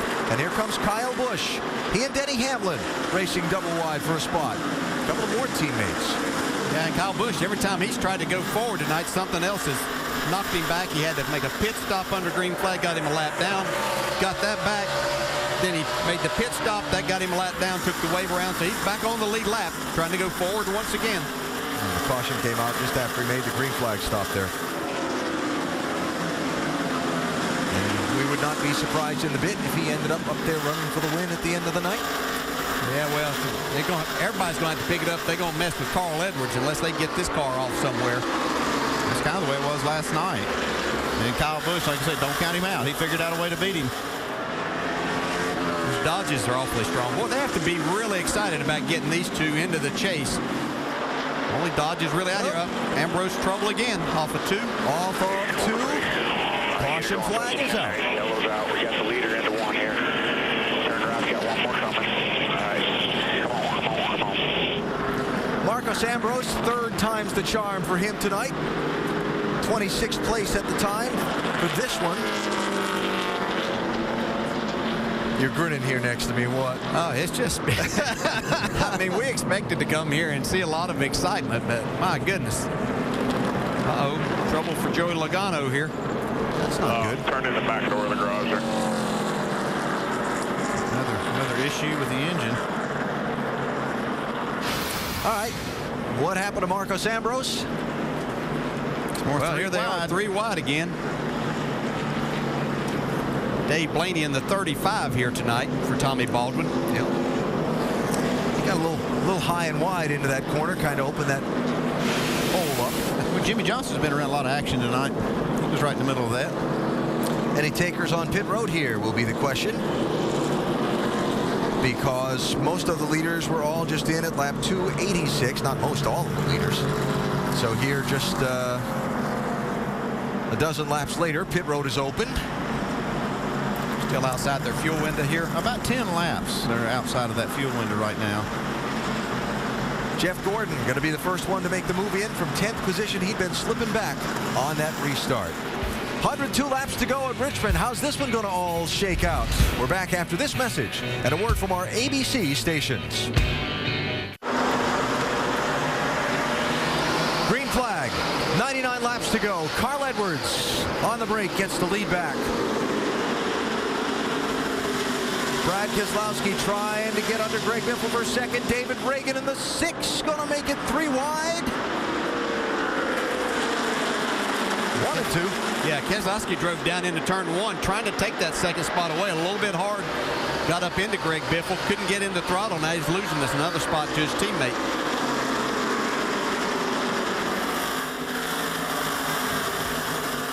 Kevin Harvick did a lot of leading in this race. In fact, he's led the most laps still on the night. 123 circuits Harvick was out in front. Tried to come back to the front in that 29.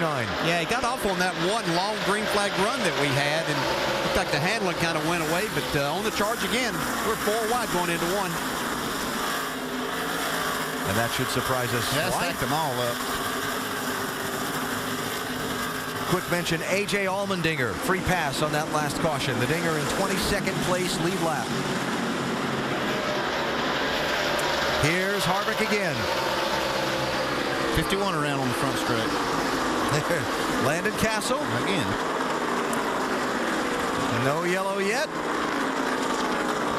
Keep going there. I was on a caution. He was in 26th place. He's going to continue. We will stay under green.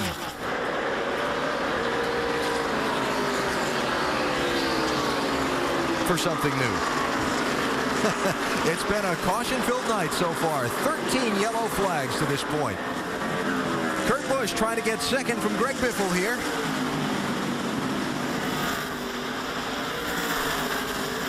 And you better get moving, because that black car behind him is showing some real speed. Yeah, it looks like they've got this 29 car, Kevin Harvick, adjusted right again.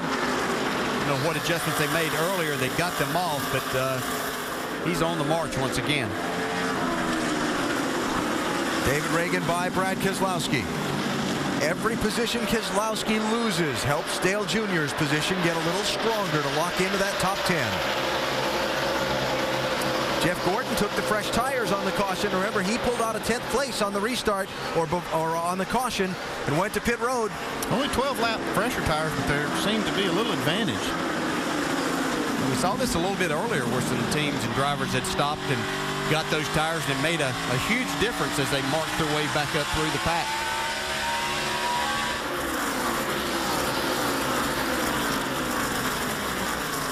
So Keselowski back to 7th place. Oh, trouble. Up to 6th. Clint Boyer got into the cars double zero in the wall, turn 1. Yellow flag, number 14. 7 cars coming there. After 7, come on. I don't know if Clint Boyer had a problem, but he just never turned the car. Mark Martin had gone by on the inside, and he got into the left rear of Rudiman. And the free pass on this caution is going to go to Marcus Ambrose. Killed.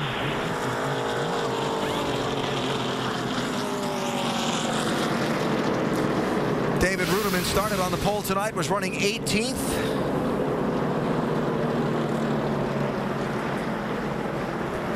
Yeah, Boyer kind of locked up the brakes. He was trying to stay off of them, get off of him. That just makes the car go to the right, and it looked like he got him extremely loose down in there, and the double zero just happened to be at him. Carl Edwards, the leader, stays out. Most of the other front runners are in, Jamie. And Jeff Gordon didn't have a whole lot of laps on his tires, but they thought, what the heck? The new tires are helping. 4 and a wedge adjustment. Vince? For the 6 car of David Reagan, he says it's got to turn a little bit better, so they're going to make a track bar adjustment. Also 4 fresh tires, Doc. 4 tires, no changes, less than 13-second pit stop for Kurt Busch, and they can make it on fuel from here. Dang. So can Kevin Harvick in the 29 car. He pitted for 4 tires, no changes. Denny Hamlin also on and off of pit road with a 4-tire change. 11 just a little slow on that stop. But the key to this one, Carl Edwards did not come down pit road. The race leader's going to be out there on older tires than all of these hungry wolves that are going to come after him on the restart when we come back.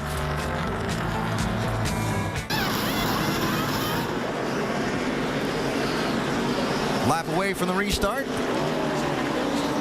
as the field doubles up for the green flag from what has been the 14th caution flag of the night. It has been rugged, and now a pit strategy decision made by the crew chiefs of those cars on the front row.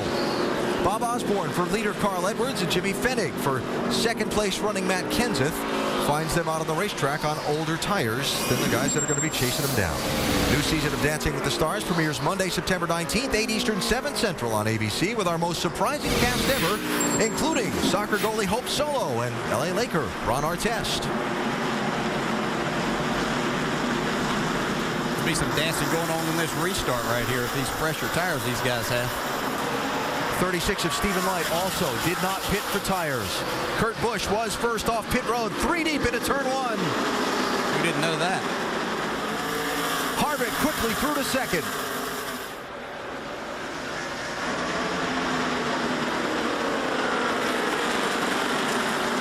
Call by the 99 to not stop, Dave. Bob Osborne told me they're in their fuel window. Carl did offer to come down pit road. He said, hey, we can get back up there, but Bob said, nope, just stay out. We'll see what happens. Well, so he's saying he can go 114 laps? Oh. What's happened is he's lost the lead. You were jumping at? Yeah, Stephen Light, who's out there on a little older tires too, got put in the situation, looked like he was going to be putting the wall off turn 2. Sliding back a little bit here.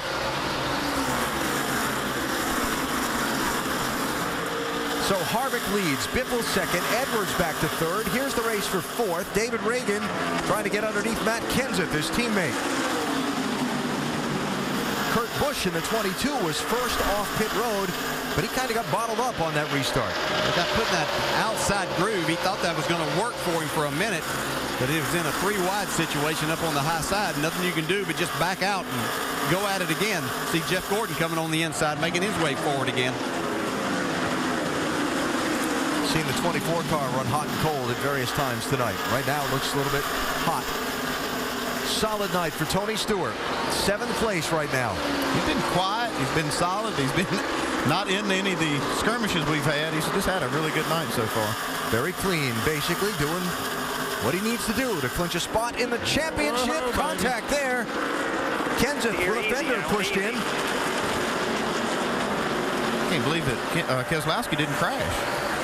He was turned to the right and going down the back straightaway. Yeah, a lot of that. Kyle Busch had made it 3 wide down in middle of turns 1 and 2 on the exit. Then it got a little bit on the tight side.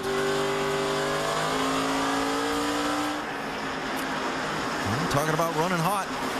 Jeff Gordon. And I don't mean overheating the engine. Got to pass Reagan there. Got down into turn 3 a little bit hot and had to wash up the track a little bit. Gathered him back. He's going at him again.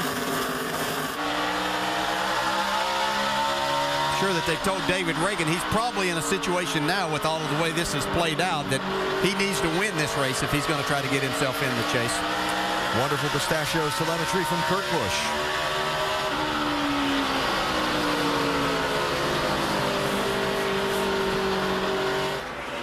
Jeff Gordon through to 2nd place. Carl Edwards slipped back to 3rd. Check that. 3rd place. Biffle has gotten through. My bad. Greg Biffle's done a nice job here tonight. Getting himself in a position to possibly win, but still probably not going to be enough to get him in the chase, even if he wins the race, with Denny Hamlin able to rebound from all of his early troubles. But after the season that Greg Biffle has had, yeah, he's not concerned. Take a win. Yeah, going to victory lane would help heal a lot of wounds that they've had. Giving it all he has, trying to chase down Kevin Harvick there. Look back through some of the front of the pack as they run.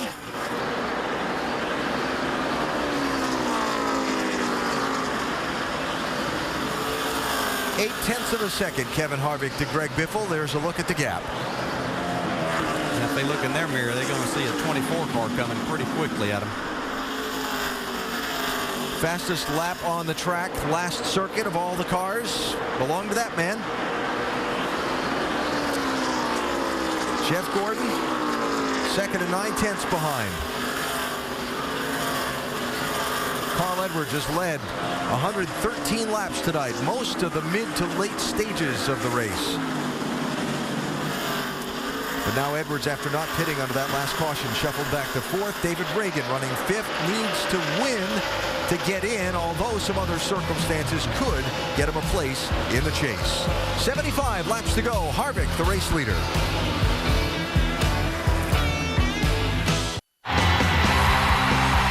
Where winners are celebrated, champions are crowned, and legends are born. Home of the biggest events in motorsports, ESPN and ABC. Tonight bringing you live coverage of the NASCAR Sprint Cup Series from Richmond, Virginia. The full post-race wrap-up coming up at midnight Eastern on ESPN2 with NASCAR Now. And then our roundtable panel on Monday afternoon. Note the new time, 2:30 Eastern. Going to break down the chase field and talk about those that are in. Next weekend at Chicagoland Speedway. NASCAR Nationwide Series on Saturday, 3 Eastern, ESPN2. And the first race of the chase is the Geico 400. That's next Sunday at 1 Eastern on ESPN. Kevin Harvick leading more laps tonight than he has in every other race in 2011 combined. Has got a new 2nd place guy chasing him. Yeah, Jeff Gordon got off there in one part on a long green flag run. Car extremely loose, but his crew has adjusted this car and has him moving forward. 65 laps in 2 seconds. See how it plays out. How about the leader, Dave? If there's a little spring in his step this week, it may be because he got some burdens off of himself and wife to Leda Harvick. They own a very successful nationwide team, which was sold this week to the guy that owns this car, Richard Childress. I asked his crew chief, Gil Martin, if he thought that that was going to be a help to Kevin. He said, absolutely, I think it will. He said now the phone's not going to be ringing for every little thing for Kevin. Now, Kevin and Delaney would remind us that they still have a remainder of the season to run, but a big burden off their shoulders. Now he can just be a driver, focus on this car, focus on driving the Nationwide car, and not have all the little things to bug him. Alan? For Kevin Harvick, trying to score what would be his 4th win of the season tonight and add more bonus points and tie Kyle Busch for most wins this season. Of course, the points for wins determining the order for the reseeding for the chase that begins next week in Chicagoland. Long night for Kyle Busch. Kyle got a lap down a couple of different times in this race. Made an unscheduled stop for a vibration under the green, lost a lap, got a free pass, got it back, then made a green flag pit stop. Caution came out just after, lost the lap, got back onto the lead lap. Now Kyle is up in 5th and trying to take 4th from Carl Edwards. Doc. Yeah, it's amazing how a couple of years ago we would never have been using the word patience with Kyle Busch. That's exactly what he has used tonight. All the things you talked about, Alan, had gone through with the right front tire and the vibration, et cetera, et cetera. They have just now told Kyle that Carl is on older tires and just be careful up there. He's slipping and sliding. Don't burn your tires off. Yours are fresher. Just be patient. You should be able to run him down as his tires wear here over the next 15 laps or so. All right, so Kyle with some work to do yet to get up and be a factor in the finish of this one. Yeah, and Carl Edwards, and I'm sure his team are hoping for a caution flag to bring everybody back to pit road where he can put some tires. They look like they had a dominant car there and made the decision to stay out. He's actually done a good job of holding on to what he has. Matt Kenseth stayed out with him, and he's dropped like a rock. He's 22nd. And the bigger story on the night, who makes it into the chase for the NASCAR Sprint Cup. At one time, Brad Keselowski was getting up close to the lead in this race. And Dale Earnhardt Jr. has been a lap down on a few different occasions after being damaged, see the nose of that car, in a wreck all the way back at lap number 8 of this race. But as things stand now, Keselowski slipping back, Jr. back on the lead lap and moving forward. And Jr. with a comfortable margin for the moment. I say for the moment, because the way this night's been, the whole picture could change in these last 57 laps. How will the finish of this one play out? We'll find out and hope you'll stay with us for it. Harvick leads.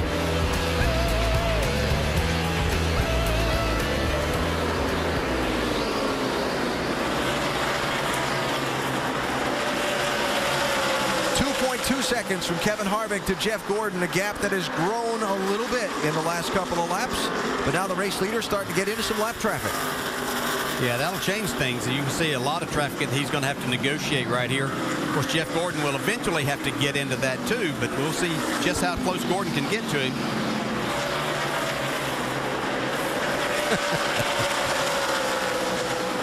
We apologize for the technical difficulty a moment ago, and we tried to go to the commercial break. We're going to take that now, come back and get you set up for the finish of this one. Harvick, Gordon, Biffle, Edwards, and the Busch brothers, your top 6 drivers. 55 laps to go.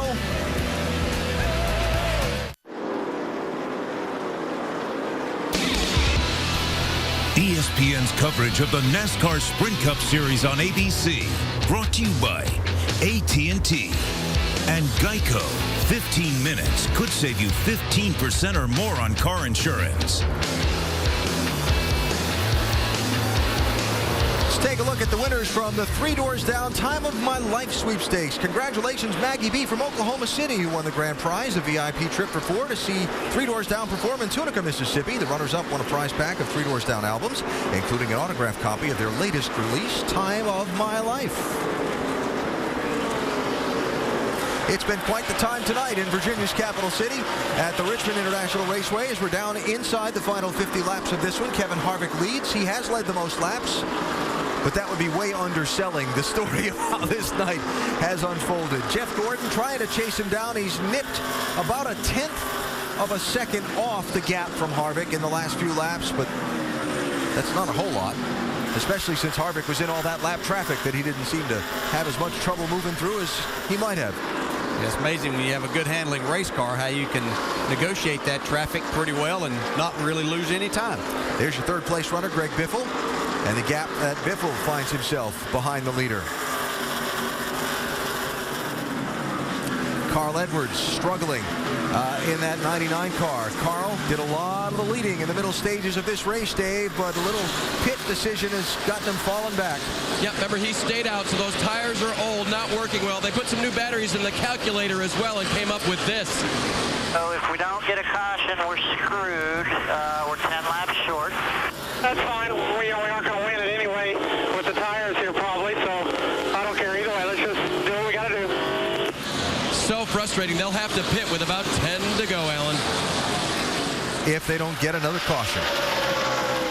He's hanging on real well. If they do get a caution, he's going to get tires, and everybody else will too, and I think he'll be right back in it. You see, he's run down his teammate Greg Biffle, who does have fresher tires and stuff. So this car of Carl Edwards handles really well. Been really easy on the tires all night. We've seen him be great in the long run, but unfortunately they put themselves in a position that's probably not going to work out too well.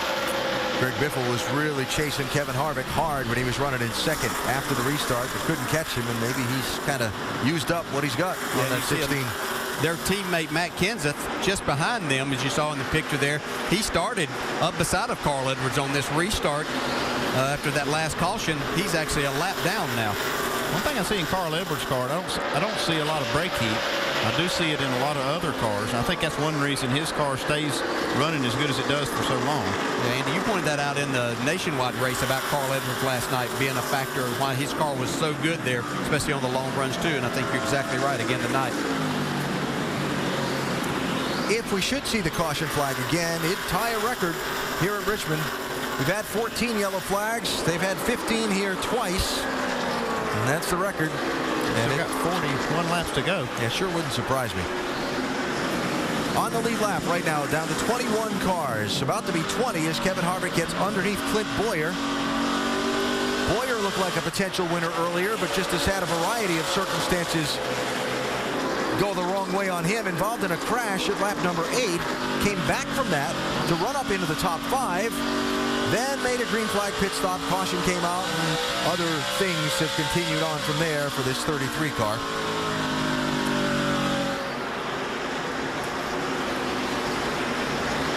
And for fourth position, Greg Biffle continuing to slip back a little bit, and Kyle Busch trying to get just a little closer to the front. Yeah, he's made a nice rebound from a couple of things that have hindered his night.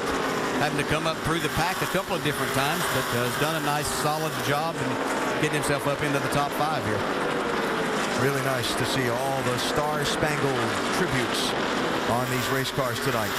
And you see a company like M&M's Mars just give up everything to paint this car and have us all never forget what happened 10 years ago. And it means a lot. A lot of teams and making the effort to make sure that our minds, even though we're here enjoying this race tonight, are in the right place. Jeff Gordon in second place is chipping away a little more at the lead. Jamie? He is. He's in second now, the best he has been all night, and the car is good as well. Now, Alan, when you take a look back at the season, working with Alan Gustafson as crew chief for the first time this year, they have 3 wins together, and I asked Alan, how is Jeff Gordon different, or how does he compare to other drivers you work with? He said he has the natural talent of Kyle Busch, the toughness and racing savvy of Mark Martin, and the intelligence of Jimmy Johnson. He said he's the total package as a race car driver. He said he's the best this team has ever had, and he is proud to work with them, and he said he thinks they have what it takes to win number 5 this year. Well, they're in position to make a run for it over these final 10 races of the season, and nobody has been stronger these last few weeks than Jeff Gordon. Led the most laps in the race 2 weeks ago in Bristol, Tennessee. Didn't win that race. Led the most laps last week in Atlanta and wound up coming out on top with that battle of the Titans between he and Jimmy Johnson. It was so entertaining in the final laps. I think he's tracking just a little bit at a time. He's tracking down that 29 car. If it goes green, I think he's going to get there. He was 2 seconds back a while back. He is now 1.2 seconds back. Kevin doing a great job in traffic around all these lap cars. And that just becomes even more difficult as you get more laps on these tires. Your car starts sliding around a little bit more. And just depending on where you catch these cars, and how cooperative they are with you as to how much time you're going to lose in making these passes.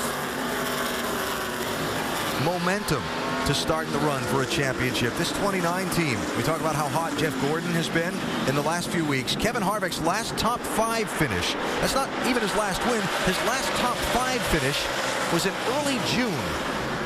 Man. 11 races ago since they had a top 5. Well, they're turning it around at the right time. Yeah, he might be getting ready to be disappointed here tonight, thinking that he has this thing well in hand. As we see, good battle for 5th right here. Kurt Busch trying to get by Greg Biffle, 22. David Reagan in the mix there in the 6. Reagan's hopes to win, maybe get in, looking bleaker. Yeah, but showing once again that this is just a racetrack that he enjoys running at. Another solid effort for David Reagan in this UPS Ford. So I know that he wanted to get a win, but we've seen him run around the top 5 here a number of times in the last couple of years. In traffic, Jeff Gordon has caught Kevin Harvick. He's there, man. Yeah, see Harvick having, where we were mentioning he was really making time earlier was he could really let his car roll through the center. You can see him slowing down a little bit more on the entry to the corner. That speed that he was carrying through the center is now much slower. Which way does he go? Gordon peaking high, now looking low. Can he get the traction down to get alongside Harvick? Here he comes.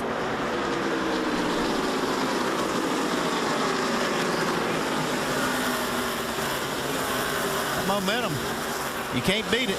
Gordon's had it coming, going along for the last 3 weeks. Not so fast. Yeah, you see Harvick getting forced up here. Sometimes you're getting forced up, maybe a little bit of a benefit to you. You didn't know you could actually run up there. See Gordon slipping as he tries to make the pass, so Harvick gets a little breathing room for a minute. Gordon's going to have to use some discipline right here because he can overdrive his car, run the tires off of it, almost like Jimmy Johnson did last week when he ran down Jeff Gordon. Got right to him and then ran the tires off trying to get by him. Now Gordon going to try that outside lane.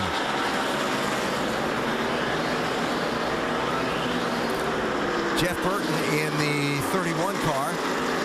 He's 8 laps down. He's probably got fresher tires right now. That's where I was going. He was just on pit road at lap 362.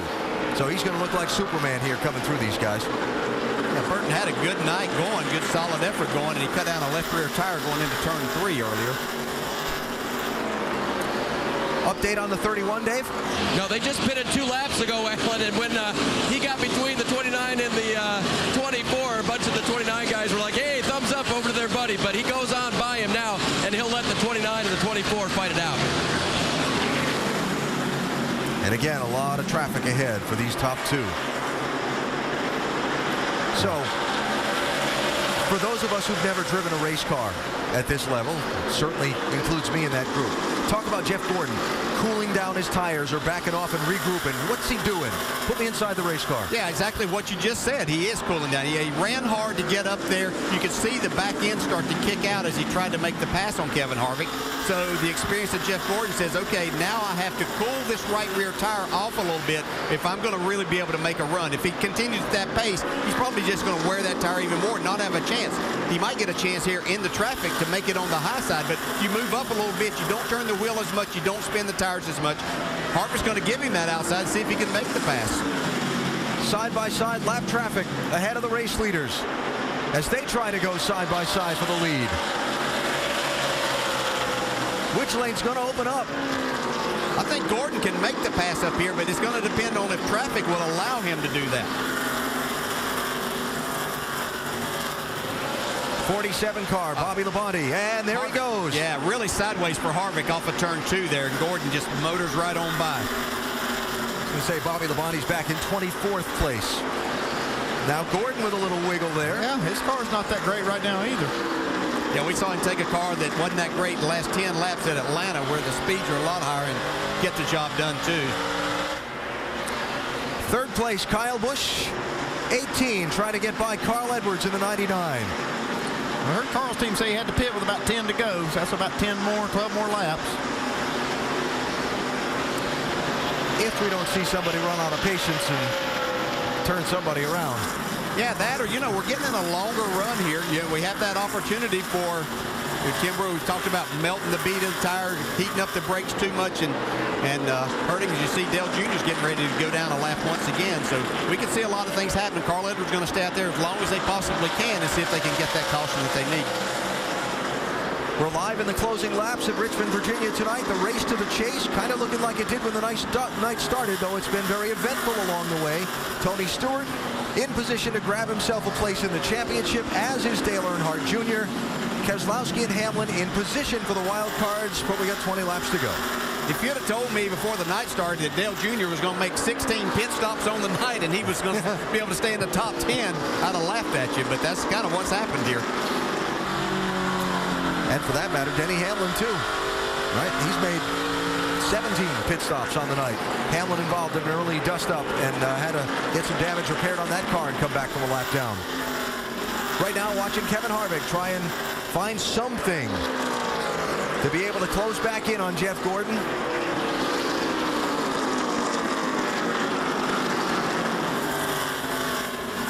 But so far, it's not happening. Yeah, it looks like Harvick might have tried to build that big lead that he got by maybe overusing his tires. You can see the car really sliding around now. Kyle Busch sliding back a spot. David Reagan getting through into fourth. Nice drive for Reagan. Yeah, he's a little over 4 seconds back here. About 5 seconds back now from the leader, but I don't think he's got enough time. His car looks pretty solid, but Jeff Gordon's out. He's making nice, solid laps. And the only way David Reagan... caution is out. And this changes everything. Keep going here. You can't because it's full fire. Paul Menard. I think the right rear is down.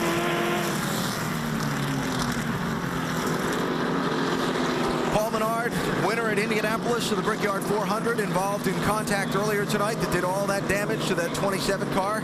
Put him up on the wall in turn 1. They made repairs. They brought him back out onto the racetrack. Now he brings out the caution flag that erases Jeff Gordon's lead, puts the pit crews in the spotlight, and sets up what's going to be a wild dash to the finish. Here they come. Huge break for Carl Edwards. Pit stops with 15 laps to go.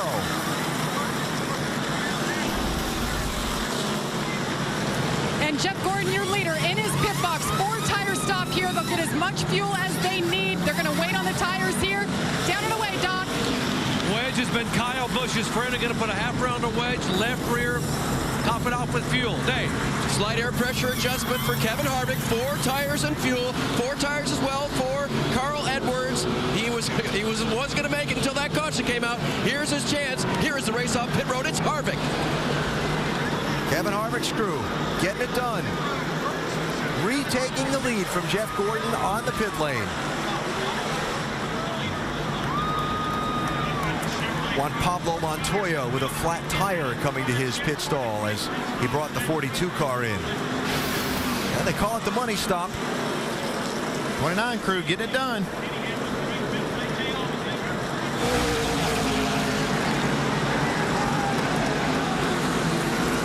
One of the elements that goes into winning a championship. Pit crew's got to be getting it done. And getting it done when it counts. Yeah, I think that's the key, is getting it done when it counts. You know, you can have great stops all day, but when you really have to have it, Andy, it's nice to see these guys pick it up. Oh, yeah, and they were waiting for that caution. They were just glad to see it happen, and then that's their opportunity to get on the stage and show what they can do. And, you know, it's great when you can pull off a stop like that late in the race. So, NASCAR is going to give the field a 1-to-go signal. This time, I'll mention that Dale Earnhardt Jr. got the free pass for a 3rd time tonight in that 88 car. Our in-race reporter tonight's Brad Keselowski. Hey, Brad, Dale Jarrett, you have a copy? Yes, sir. Hey, buddy, looked like earlier on that you might have something for the win here, but still a good, solid night for you. Yeah, it's been kind of up and down, Dale, with the Miller Lite Dodge Charger here. We had one really good run where we took tires, and most of the field did. And that really helped us get up to the front, get to our track position, but we've just been struggling to get her to turn the center the way I wanted to, and I've kind of been fading here. So new tires, my car's really strong, and I'm going to try and take advantage of it. Okay, good luck in these last 12, buddy. Thank you. Coming to the restart. Lead lap cars, there are 21 of them. They're doubled up, getting ready to go. Kevin Harvick had the lead. Jeff Gordon tracked him down, got the lead. Caution came out. Harvick's crew got him off pit road first with lane choice. He's got Gordon to his outside. Carl Edwards back on equal tires. Kyle Busch right there as well. Gonna go green with 12 laps to go. Oh, this ought to be good here. There goes Carl. Didn't take long, did it?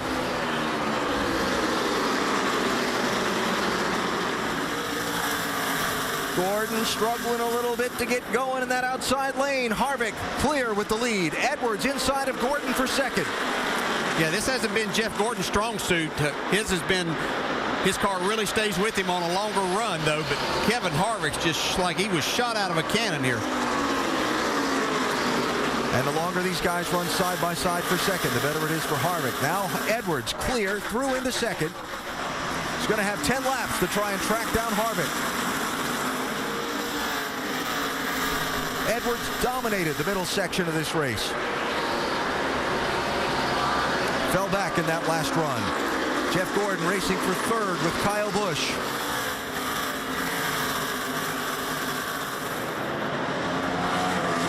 And David Reagan trying to get a piece of this action too. So the caution, a not friendly turn of events for Jeff Gordon. First to fourth in that sequence. Now watching if Carl Edwards can track down Kevin Harvick for the race lead. Running the fastest laps of the night right now. Martin and Allmendinger first side by side there.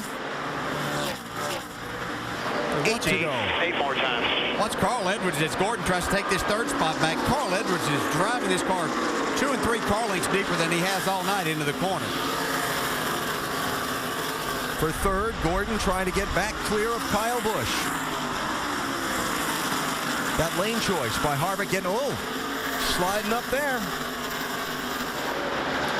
Back to third. That by Harvick's crew getting him off the pit lane first. Yes, Gordon restarted on the front row, but Harvick had the lane choice. Add that into the fact that Gordon hasn't had a good short run car tonight. This car's coming around now, but there's only 7 laps to go. Yeah, he's too far back. Yeah, he's too far back, and with a tight race car, I think like Jeff Gordon has on the start of these runs, that's what has been his problem of starting up on the high side. See, Keselowski, he said his car was good on new tires, trying to go forward. Got a spot there on Biffle. That'd be for 12th place. Keselowski, one of the drivers that will. 5 to go. Reach the team. Let's get it. Race for the championship over the final 10 weeks of the season.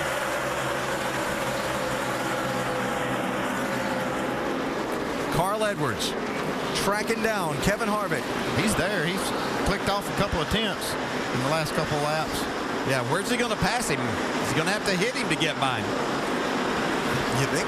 Well, I think he will. Saying, based on what we've seen tonight, would that surprise you? Not me. 15 caution flags in this race tonight. Now 2 of the sport's best. Again this week. Going to go at it for the win in the final laps. Lap car ahead is Andy Lally, damaged in an early crash. He gives way. Nicely done there. You can see Carl Edwards pull down there trying to get out of Kevin Harvick's mirror just to give him get him to thinking that he may be trying to dive in there on the bottom. Harvick's too savvy for that, though. Carl, nice run, center of the corner. Don't let him get the inside here. 2 laps to go. Can he find a way around?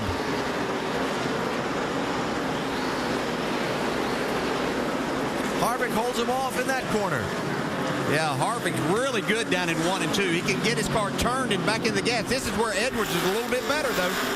He's been best in the middle of 3 and 4. Better get it done in a hurry. One more time. He's got one more shot. Final lap of the race. The lap car is Marcus Ambrose. Can he get to his back bumper down into turn 3? Are we going to see the bump and run? Final corner. Can't get there. Kevin Harvick's going to get the run up off the turn and get to the checkered flag first. Momentum. Win number 4. Kevin Harvick takes the checkered flag tonight at Richmond.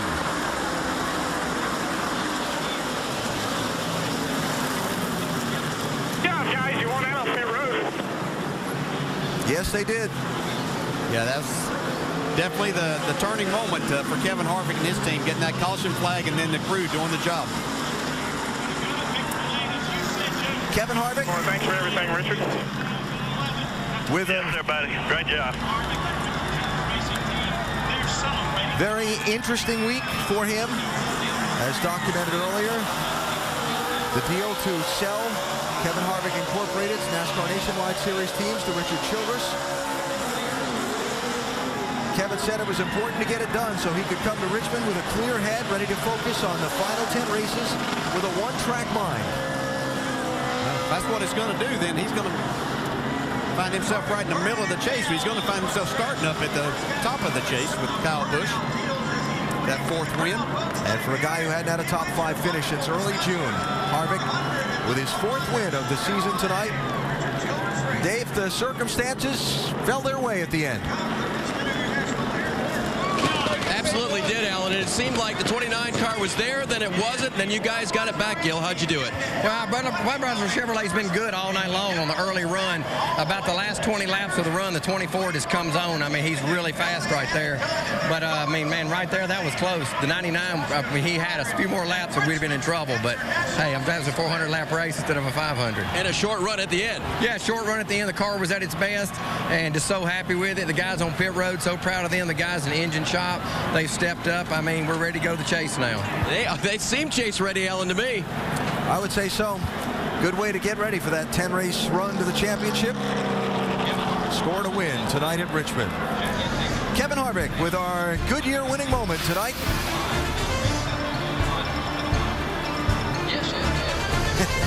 Wife Delana holding those eyes closed, wanting to make sure he held off Carl Edwards. Harvick celebrating tonight. We're back to Richmond after this message and a word from our ABC stations.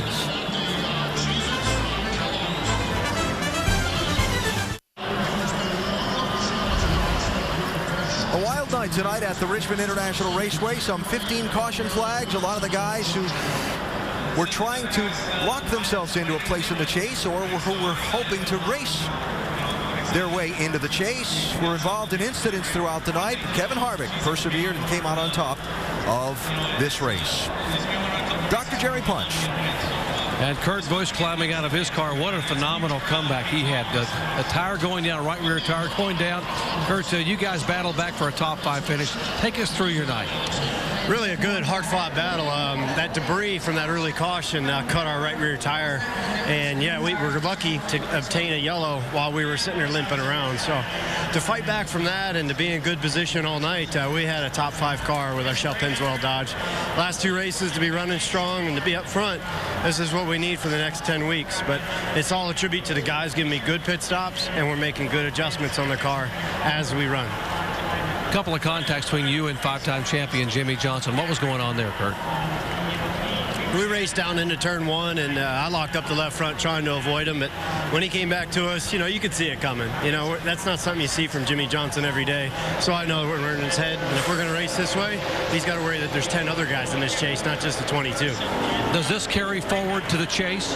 I'm good with where we are. We raced hard.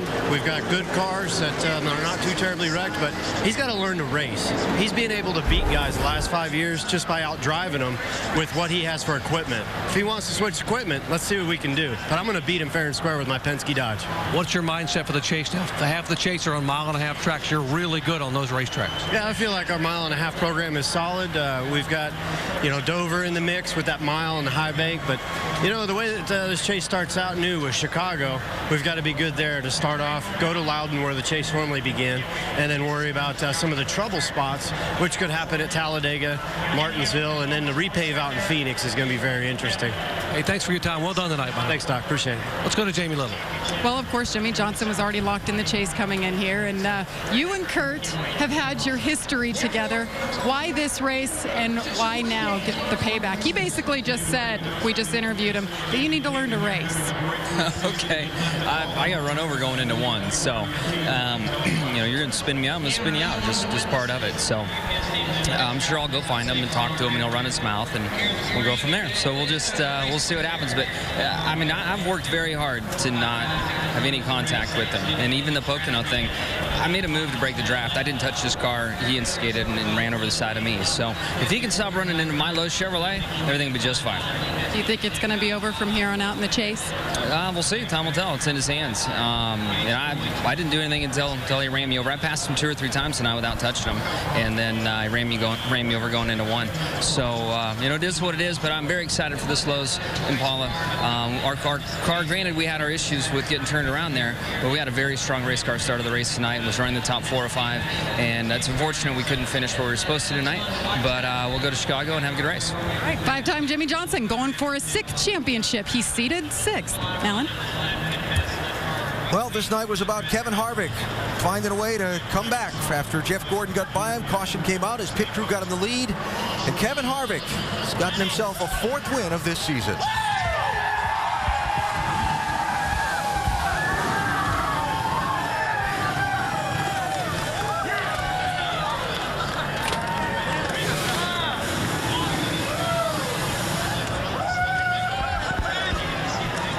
Was a celebration worth waiting for, Kevin.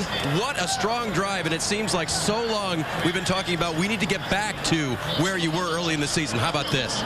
This is pretty awesome. First thing I want to do is thank all of our troops. I want to thank Officer Victor DePero, tomorrow's NYPD's 49th precedence. All the troops for everything that they do for us. This is a special weekend. I want to say happy birthday to my mom tomorrow and Ford on Monday, but just a great night. Pit crew did a great job on pit road getting us off, and last week we had a good car. This week we had a good car, and we're able to capitalize there at the end. So just want to thank everybody from Budweiser, Ream, Jimmy John's Chevrolet, everybody from Realtree, and everybody else who helps on this car. Did you have a doubt mid-race? He told you you'd burned off the rear tires, and things weren't looking that good. Well, I knew I had burned off the rear tires, and it's just one of those deals where we were off that run. Then at the end we got too tight, but these guys are happy. Just want to thank the fans, everybody from Sprint, Hunt Brothers Pizza, Odyssey Batteries, SKF, PTC, Champion, Menards, Sherwin-Williams, and Safety Clean. Just a great weekend. By the way, seated 2nd now with your 4th win, Kevin. That's what it's all about in these first 26, and we learned that last year. We didn't win enough races in the chase, and we didn't, think we did a very good job of that for the last 10. So now it's all about the last 10 races, and we got a little momentum now. Strong showing by Kevin Harvick and Team 29 tonight. Alan? He's got a lot of momentum. After a summer of struggles, I think it's fair to say, for Harvick and his 29 team, a win tonight in Richmond gets him a great spot in seeding, as after tonight's race, they set the point total for all of the cars who make the chase to 2,000, and then you get 3 points for each win, except for the wild cards, who don't get any credit for their victories. The victories is what got them into the championship. So there you go. Kevin Harvick and Kyle Busch, equal points atop the standings as we get set to head to Chicagoland next weekend to begin the chase. Now, Clint Bowyer's going to be one of those who finds himself shut out after tonight, Vince. Clint Bowyer talked earlier in the weekend about his odds being long to make the chase, and it was a tough night for you from the very beginning with the contact early, and then just kind of what happened. Yeah, started him before that. Air conditioner quit him about 10 laps into the thing, and I got under David, and I just didn't get any room left down there, and I was trying to stay off of him, spun myself out, and ended up crashing some good cars, and lo and behold, that was kind of what I needed, to be honest with you, and gave new light and new hope. We drove as hard as I could and got back up to the front and got ourselves in position and gambled, did the things you got to do to try to win the race, and just, nothing's went our way, really since Charlotte, about halfway through this season so far, and until you get some of those things swinging your way, and you got to keep trying, you keep putting yourself in those positions, and I want to say congratulations to everybody in the chase. It means a lot to everybody in the sport to be a part of it, and unfortunately we're not, but there's always next year. Yeah, thanks, Clint. Tough luck for Clint Bowyer. I don't know if we have enough time to describe everything that Dale Earnhardt Jr. had to overcome tonight. Junior, lap 8, about a 15-car pileup in turn 4. You got all bent up there. You have to go back to 29th. You get the free pass 3 times because the car's all over the racetrack. How would you describe your night? Well, we just kept working and trying to fix the car. It was tore up pretty bad in the front end. Had a lot of camber and just was really loose in and wouldn't turn in the middle. But we worked on it, trying to hit on something that would be kind of competitive. And we were real good. We could race the leaders on 10-lap tires. But after that, we just go backwards and just try to fight for everything we could, every little bit of track position we could. But I thought we was going to have a pretty good car tonight. They had the 33 spun out over there, and everybody kind of knew about it except for 1 or 2 guys, and drove a few of us into the wreck. And I locked the brakes up when that 13 sent me in the wreck. I locked the brakes up, and I'm in the door of this 11 car here, and I saw the 33 sitting up there, and I thought, well, I'll get off the brakes, let the front tires roll, turn down the bottom, go around him. He was way up the track. Well, he gets off the brakes and rolls down the track in front of us. So I was, all right, I'm going to hit him. So we hit him, and that was it. But we just worked hard the rest of the night. And here's the best part with that wink. He is in the chase, folks. Dale Earnhardt Jr. held his breath and kept a great attitude, but he is now in the chase here in 2011. Jamie. Well, he's the Cinderella story of the chase. His second attempt at making it. He gets it done this time. Your crew chief, a first-year crew chief in the Sprint Cup Series. How did you guys make this happen? The first half of the season, nobody would ever put their money on you guys to make yourselves in the chase. Well, we just didn't give up, and it's very easy to get down early in the season when things aren't going your way. But, Jamie, we just focused on it, kept plugging away, doing all the right things and not giving up on them. And eventually you're going to be rewarded for that. So, we've got a little bit of momentum going in the chase, some strong runs. We weren't as fast as we wanted to be here tonight, but we still got a 12th place finish, and I think we were a 15th place car. So when the chase comes, you've got to out finish what you have for a car, and we're doing that as a team. We just got to continue to find more speed, and I'm sure all the boys back at Penske Racing are working on that right now, and we're ready to go. It's chase time, and we got the blue deuce in it. All right, Brad Keselowski will be seated 11th, and Alan, he gave up 9 bonus points for those wins. Yeah, he got into the chase, though, because of those wins. And for Brad Keselowski, what's there to complain about, right? Absolutely, yeah. Very solid race team, driver. You have to look at them with the consistency they've had that they'll could be a factor in the championship here. Championship begins next Sunday at Chicagoland Speedway. ESPN for all the Sunday day races. ABC for the Saturday night race in the chase. Those are the tracks. Those are the times. And if you'd like to join us at the racetrack, you can find out about tickets at NASCAR.com/tickets. Matt Kenseth had a tough night tonight, but he's in the championship, Vince. That's all that counts. He will run in the chase for the championship. Will be seated 4th heading into the chase. And first of all, let's address tonight. Kind of a tough night and a handful of a car for you. Yeah, I don't think we have enough time to talk about the whole race. But, yeah, it was an uphill struggle the whole time from the wreck right away in the beginning all the way to the very end. So we really struggled with our car pretty much all day yesterday and all day today. So it was a frustrating night. In the chase, size up your chances. Well, our team cars all ran good tonight. They all ran in the top 3 or 4, so that's encouraging for being at a short track. The good news is we'll try to forget about tonight here tomorrow and Monday and go to Chicago, and hopefully we unload a fast car and can run up front. Matt Kenseth looking for his 2nd championship. Dave? Carl Edwards nearly ran down Kevin Harvick at the end. Carl, tell us about this race, the near win, and then your 5th seeding in the chase and ready to go for one.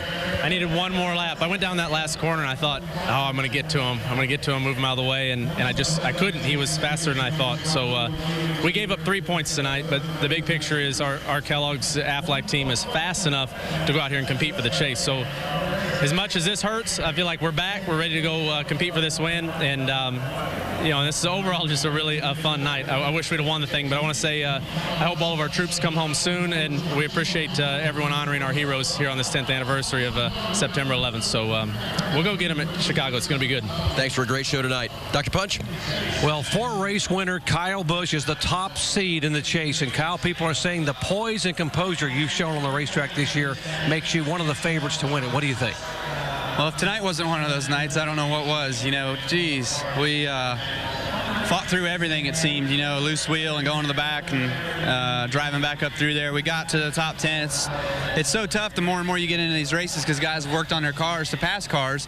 And once we got back to the top 10, you know, then we came to pit road a little early and got bit by the caution. So just, you know, hard-fought battle tonight. And certainly, you know, we had to battle through more adversity than we would have liked to. But that's what's going to make us better. That's what's going to make us stronger. So I can't say enough about all these guys on a 911 tribute car tonight. You know, it was fun to drive that thing, and I wish we could have got a little bit better there. It seemed like middle part of the race we were dialing ourselves out a little bit, trying to free the car up and make it where it would roll the bottom, and then, you know, we went back the other way and started tightening it up and got a little bit better. But, you know, there at the end, those front two guys were just flawless. They were flying, and we couldn't keep up with them. So glad to come home and have a decent run here. But, you know, when I got used up off the bottom there with the 24 and fell back to 6th, I just didn't have enough to get back through there. That patience and persistence will help him in the chase as well. Jamie. Well, for the second time as a team owner now, Tony Stewart gets both cars in the chase. I know you were a little worried. Your fans were worried for a little while, Tony, but 2 top 10s in a row now. You guys are in the chase. How are you looking at these next 10 now? Well, we got to take it 1 week at a time, just like we did the first 26. It's, you know, this was the best run we've had here in about 3 races, so proud of our guys. We still got a little bit to go here, but I'm proud of the gains we've made the last 2 weeks. So really, really proud of Gene Haas and everybody at Haas Automation and Stewart Haas Racing and you know, Doug Dukart and these guys at Hendrick Motorsports for the engines and chassis we get. Just really proud of our guys. I've probably been the one that's been the most down in the last 2 months, and our guys have been the one keeping me pumped up. So they've been the leaders of this organization, so I'm just really proud of our guys. All right, Tony Stewart is pumped up. He is seated 9th in the chase. Vince? And his driver, Ryan Newman, finishes 8th tonight and will be the 8th seed in the chase. In the chase for the 4th time. How good does it feel to know that you're going to be running for the championship? It's awesome. It felt even better last week to know we were locked in going into Richmond because you saw all the craziness. But just a shout out to all the soldiers out there. And special weekend, obviously, and it's just an honor to drive this U.S. Army Chevrolet, and we'll do our best to try to win them a championship. And we'll keep an eye on it. Ryan Newman in the chase, Dave. Night for Denny Hamlin, Vince, a destroyed race car at lap 8. What was it like behind the wheel to come home and get in the chase? Yeah, I mean, it was an unbelievable comeback. This car really is destroyed. Shock mounts are all messed up. Splitters broke off of it. It's amazing how fast we got this car considering the circumstances, and my pit crew just did an amazing job. I mean, it's all there is to it. They got this splitter somewhat off the racetrack, and we were just able to just motor up through there. You're somewhat in the chase. Every year he's been full-time in the Sprint Cup, he's been in the chase. Dr. Punch? Jeff Gordon over here talking with Rick Hendrick, and Rick, who has now got 3 cars in the chase here in 2011, and talking about how special this year is. A big smile on Jeff Gordon's face. And Jeff, a 3rd place finish tonight, your 3rd seed in the chase. They say it's about momentum winning championships. You've got it. Do you feel it? I do feel it. This team has just got me excited. They're on fire, and you know, we struggled tonight. I mean, we did not have the best car throughout the race. I made a really bad call by not coming to pit road when I was called to come to pit road, and that about cost us a lap. To come back from that and be up there and take the lead with you know, 20 to go and have a shot at winning that thing was awesome. We didn't quite have what it took there at the end, so to come home 3rd was still a great finish. And oh man, this team's got some great momentum right now. So yeah, we're very excited. Hey, good luck in the chase. Oh, thank you. Well, Alan Bestwick, the regular season is history, and now the chase begins. And man, this is going to be some battle for the championship. Sure will, Doc. And before we turn our attention to that, a final thought on tonight's race from Andy and DJ. I just keep coming up with wild. Yeah, it was wild. With nothing to lose on these teams that, you know, running for these points, the 3 points that were available to take into the chase, it was really fun to watch. And, you know, Kevin Harvick gets the 3 points. Yeah, and to see these teams that had to come here tonight and battle through some adversity to get themselves situated in the chase. David Reagan finishing 4th, making a great run at trying to get that 2nd win. It was just a fun night. It was wild, a lot of things happening, but, you know, we've come to expect that whenever these drivers are vying for a spot in the chase. So this chase is going to be fun. These 10 races are going to be interesting. And end result on the night is all of the drivers who were in a potential chase position to start the night left the night with one in hand. Nothing was able to change hands, although at various times during the night that picture certainly was flexible and moving, but the guys got done what they needed to get done. Yeah, it sure did. And as I look at these 12 drivers that are situated in the chase, I mean, it is wide open. We have a few favorites, but we also have, it can be pretty wide open, especially if some of these drivers and teams that we've seen struggle a little bit, if they can get off to a good start these first 2 weeks, anything can happen here. So now 10 races to go, 12 drivers in the championship. Only one will be champion at the end of that time. And Nicole, this sure was an interesting night to figure out who those 12 would be. You are not kidding. Was not easy for those 12 drivers to make it into this chase field, whether it was tonight or over the previous 26 races. But now that the field is set, who do you like, especially heading into Chicago? I like Jeff Gordon. I saw a lot of momentum, Nicole, out of Jeff Gordon. He looked fantastic tonight, just like he did last weekend. You can see in his interview right there with Dr. Jerry Punch, he's excited, he's revved up, and Brad, I think he's back. I agree with you, but the guy I think it's going to win it all is not Jimmy Johnson, even though I think he and Chad Knaus are going to run outstanding. I think this is Kyle Busch's best opportunity to win a championship as we're going. He has been in this situation before, but Kyle Busch is one of those drivers. He has won a race in the chase, but he wasn't in the chase this year. So if he's going to win the title, he's going to probably have to win a race or two. Do you think that we've finally now seen this mature driver coming through? Saw it tonight. Saw a lot of perseverance out of him tonight. He could have easily given up. He didn't come unglued. You can see right there he's smiling because he did a yeoman's job of getting that car up and finishing in 6th place. I think he is a guy to beat come championship time. We do have a slight twist in the final 10 races. In the past couple of years, we've gone on to Loudon, New Hampshire for race number 1. Next week, we're heading into Chicago. What to expect there? It's a fast track. It's not a short track like Loudon, like we're accustomed to. This is a 1.5 mile track, over 200 miles per hour. It's a track that's going to require big horsepower, so it's different than this place, completely different. Anxious to get there and see who fires the first shot across the bow. I think it's going to be a great chase. I can't wait to get to Chicago. Well, it was certainly an interesting night, and the guys at NASCAR now have a lot to talk about over on ESPN2. They are up at midnight tonight to wrap up all the day's action, and then, of course, we are back next weekend. It's a doubleheader weekend in Chicago. It's the NASCAR Nationwide Series. They are up first Saturday at 3 o'clock Eastern on ESPN2, and then the NASCAR Sprint Cup Series at Chicago. It's the Geico 400 Sunday, 1 Eastern on ESPN. It is the first race of the chase. Kevin Harvick is your winner in this final race to the chase. And the way they will line up in the points next weekend when they kick off, Kyle Busch will be the points leader. Kevin Harvick, Jeff Gordon, Matt Kenseth, and of course the wild cards. That was the big question tonight. Congratulations goes out to Brad Keselowski and Denny Hamlin. But of course, Kevin Harvick is your winner in Richmond. In Richmond, the green flag is out. About a half a dozen cars going to pile up. I think if we came up with a theme for this night, it's that all those guys with that shot at getting into the championship, they're all in trouble in the early going. Inside. Johnson in trouble. Caution number 10. They call it the action track. I got your number. Kevin Harvick's going to get the run up off the turn and get to the checkered flag first.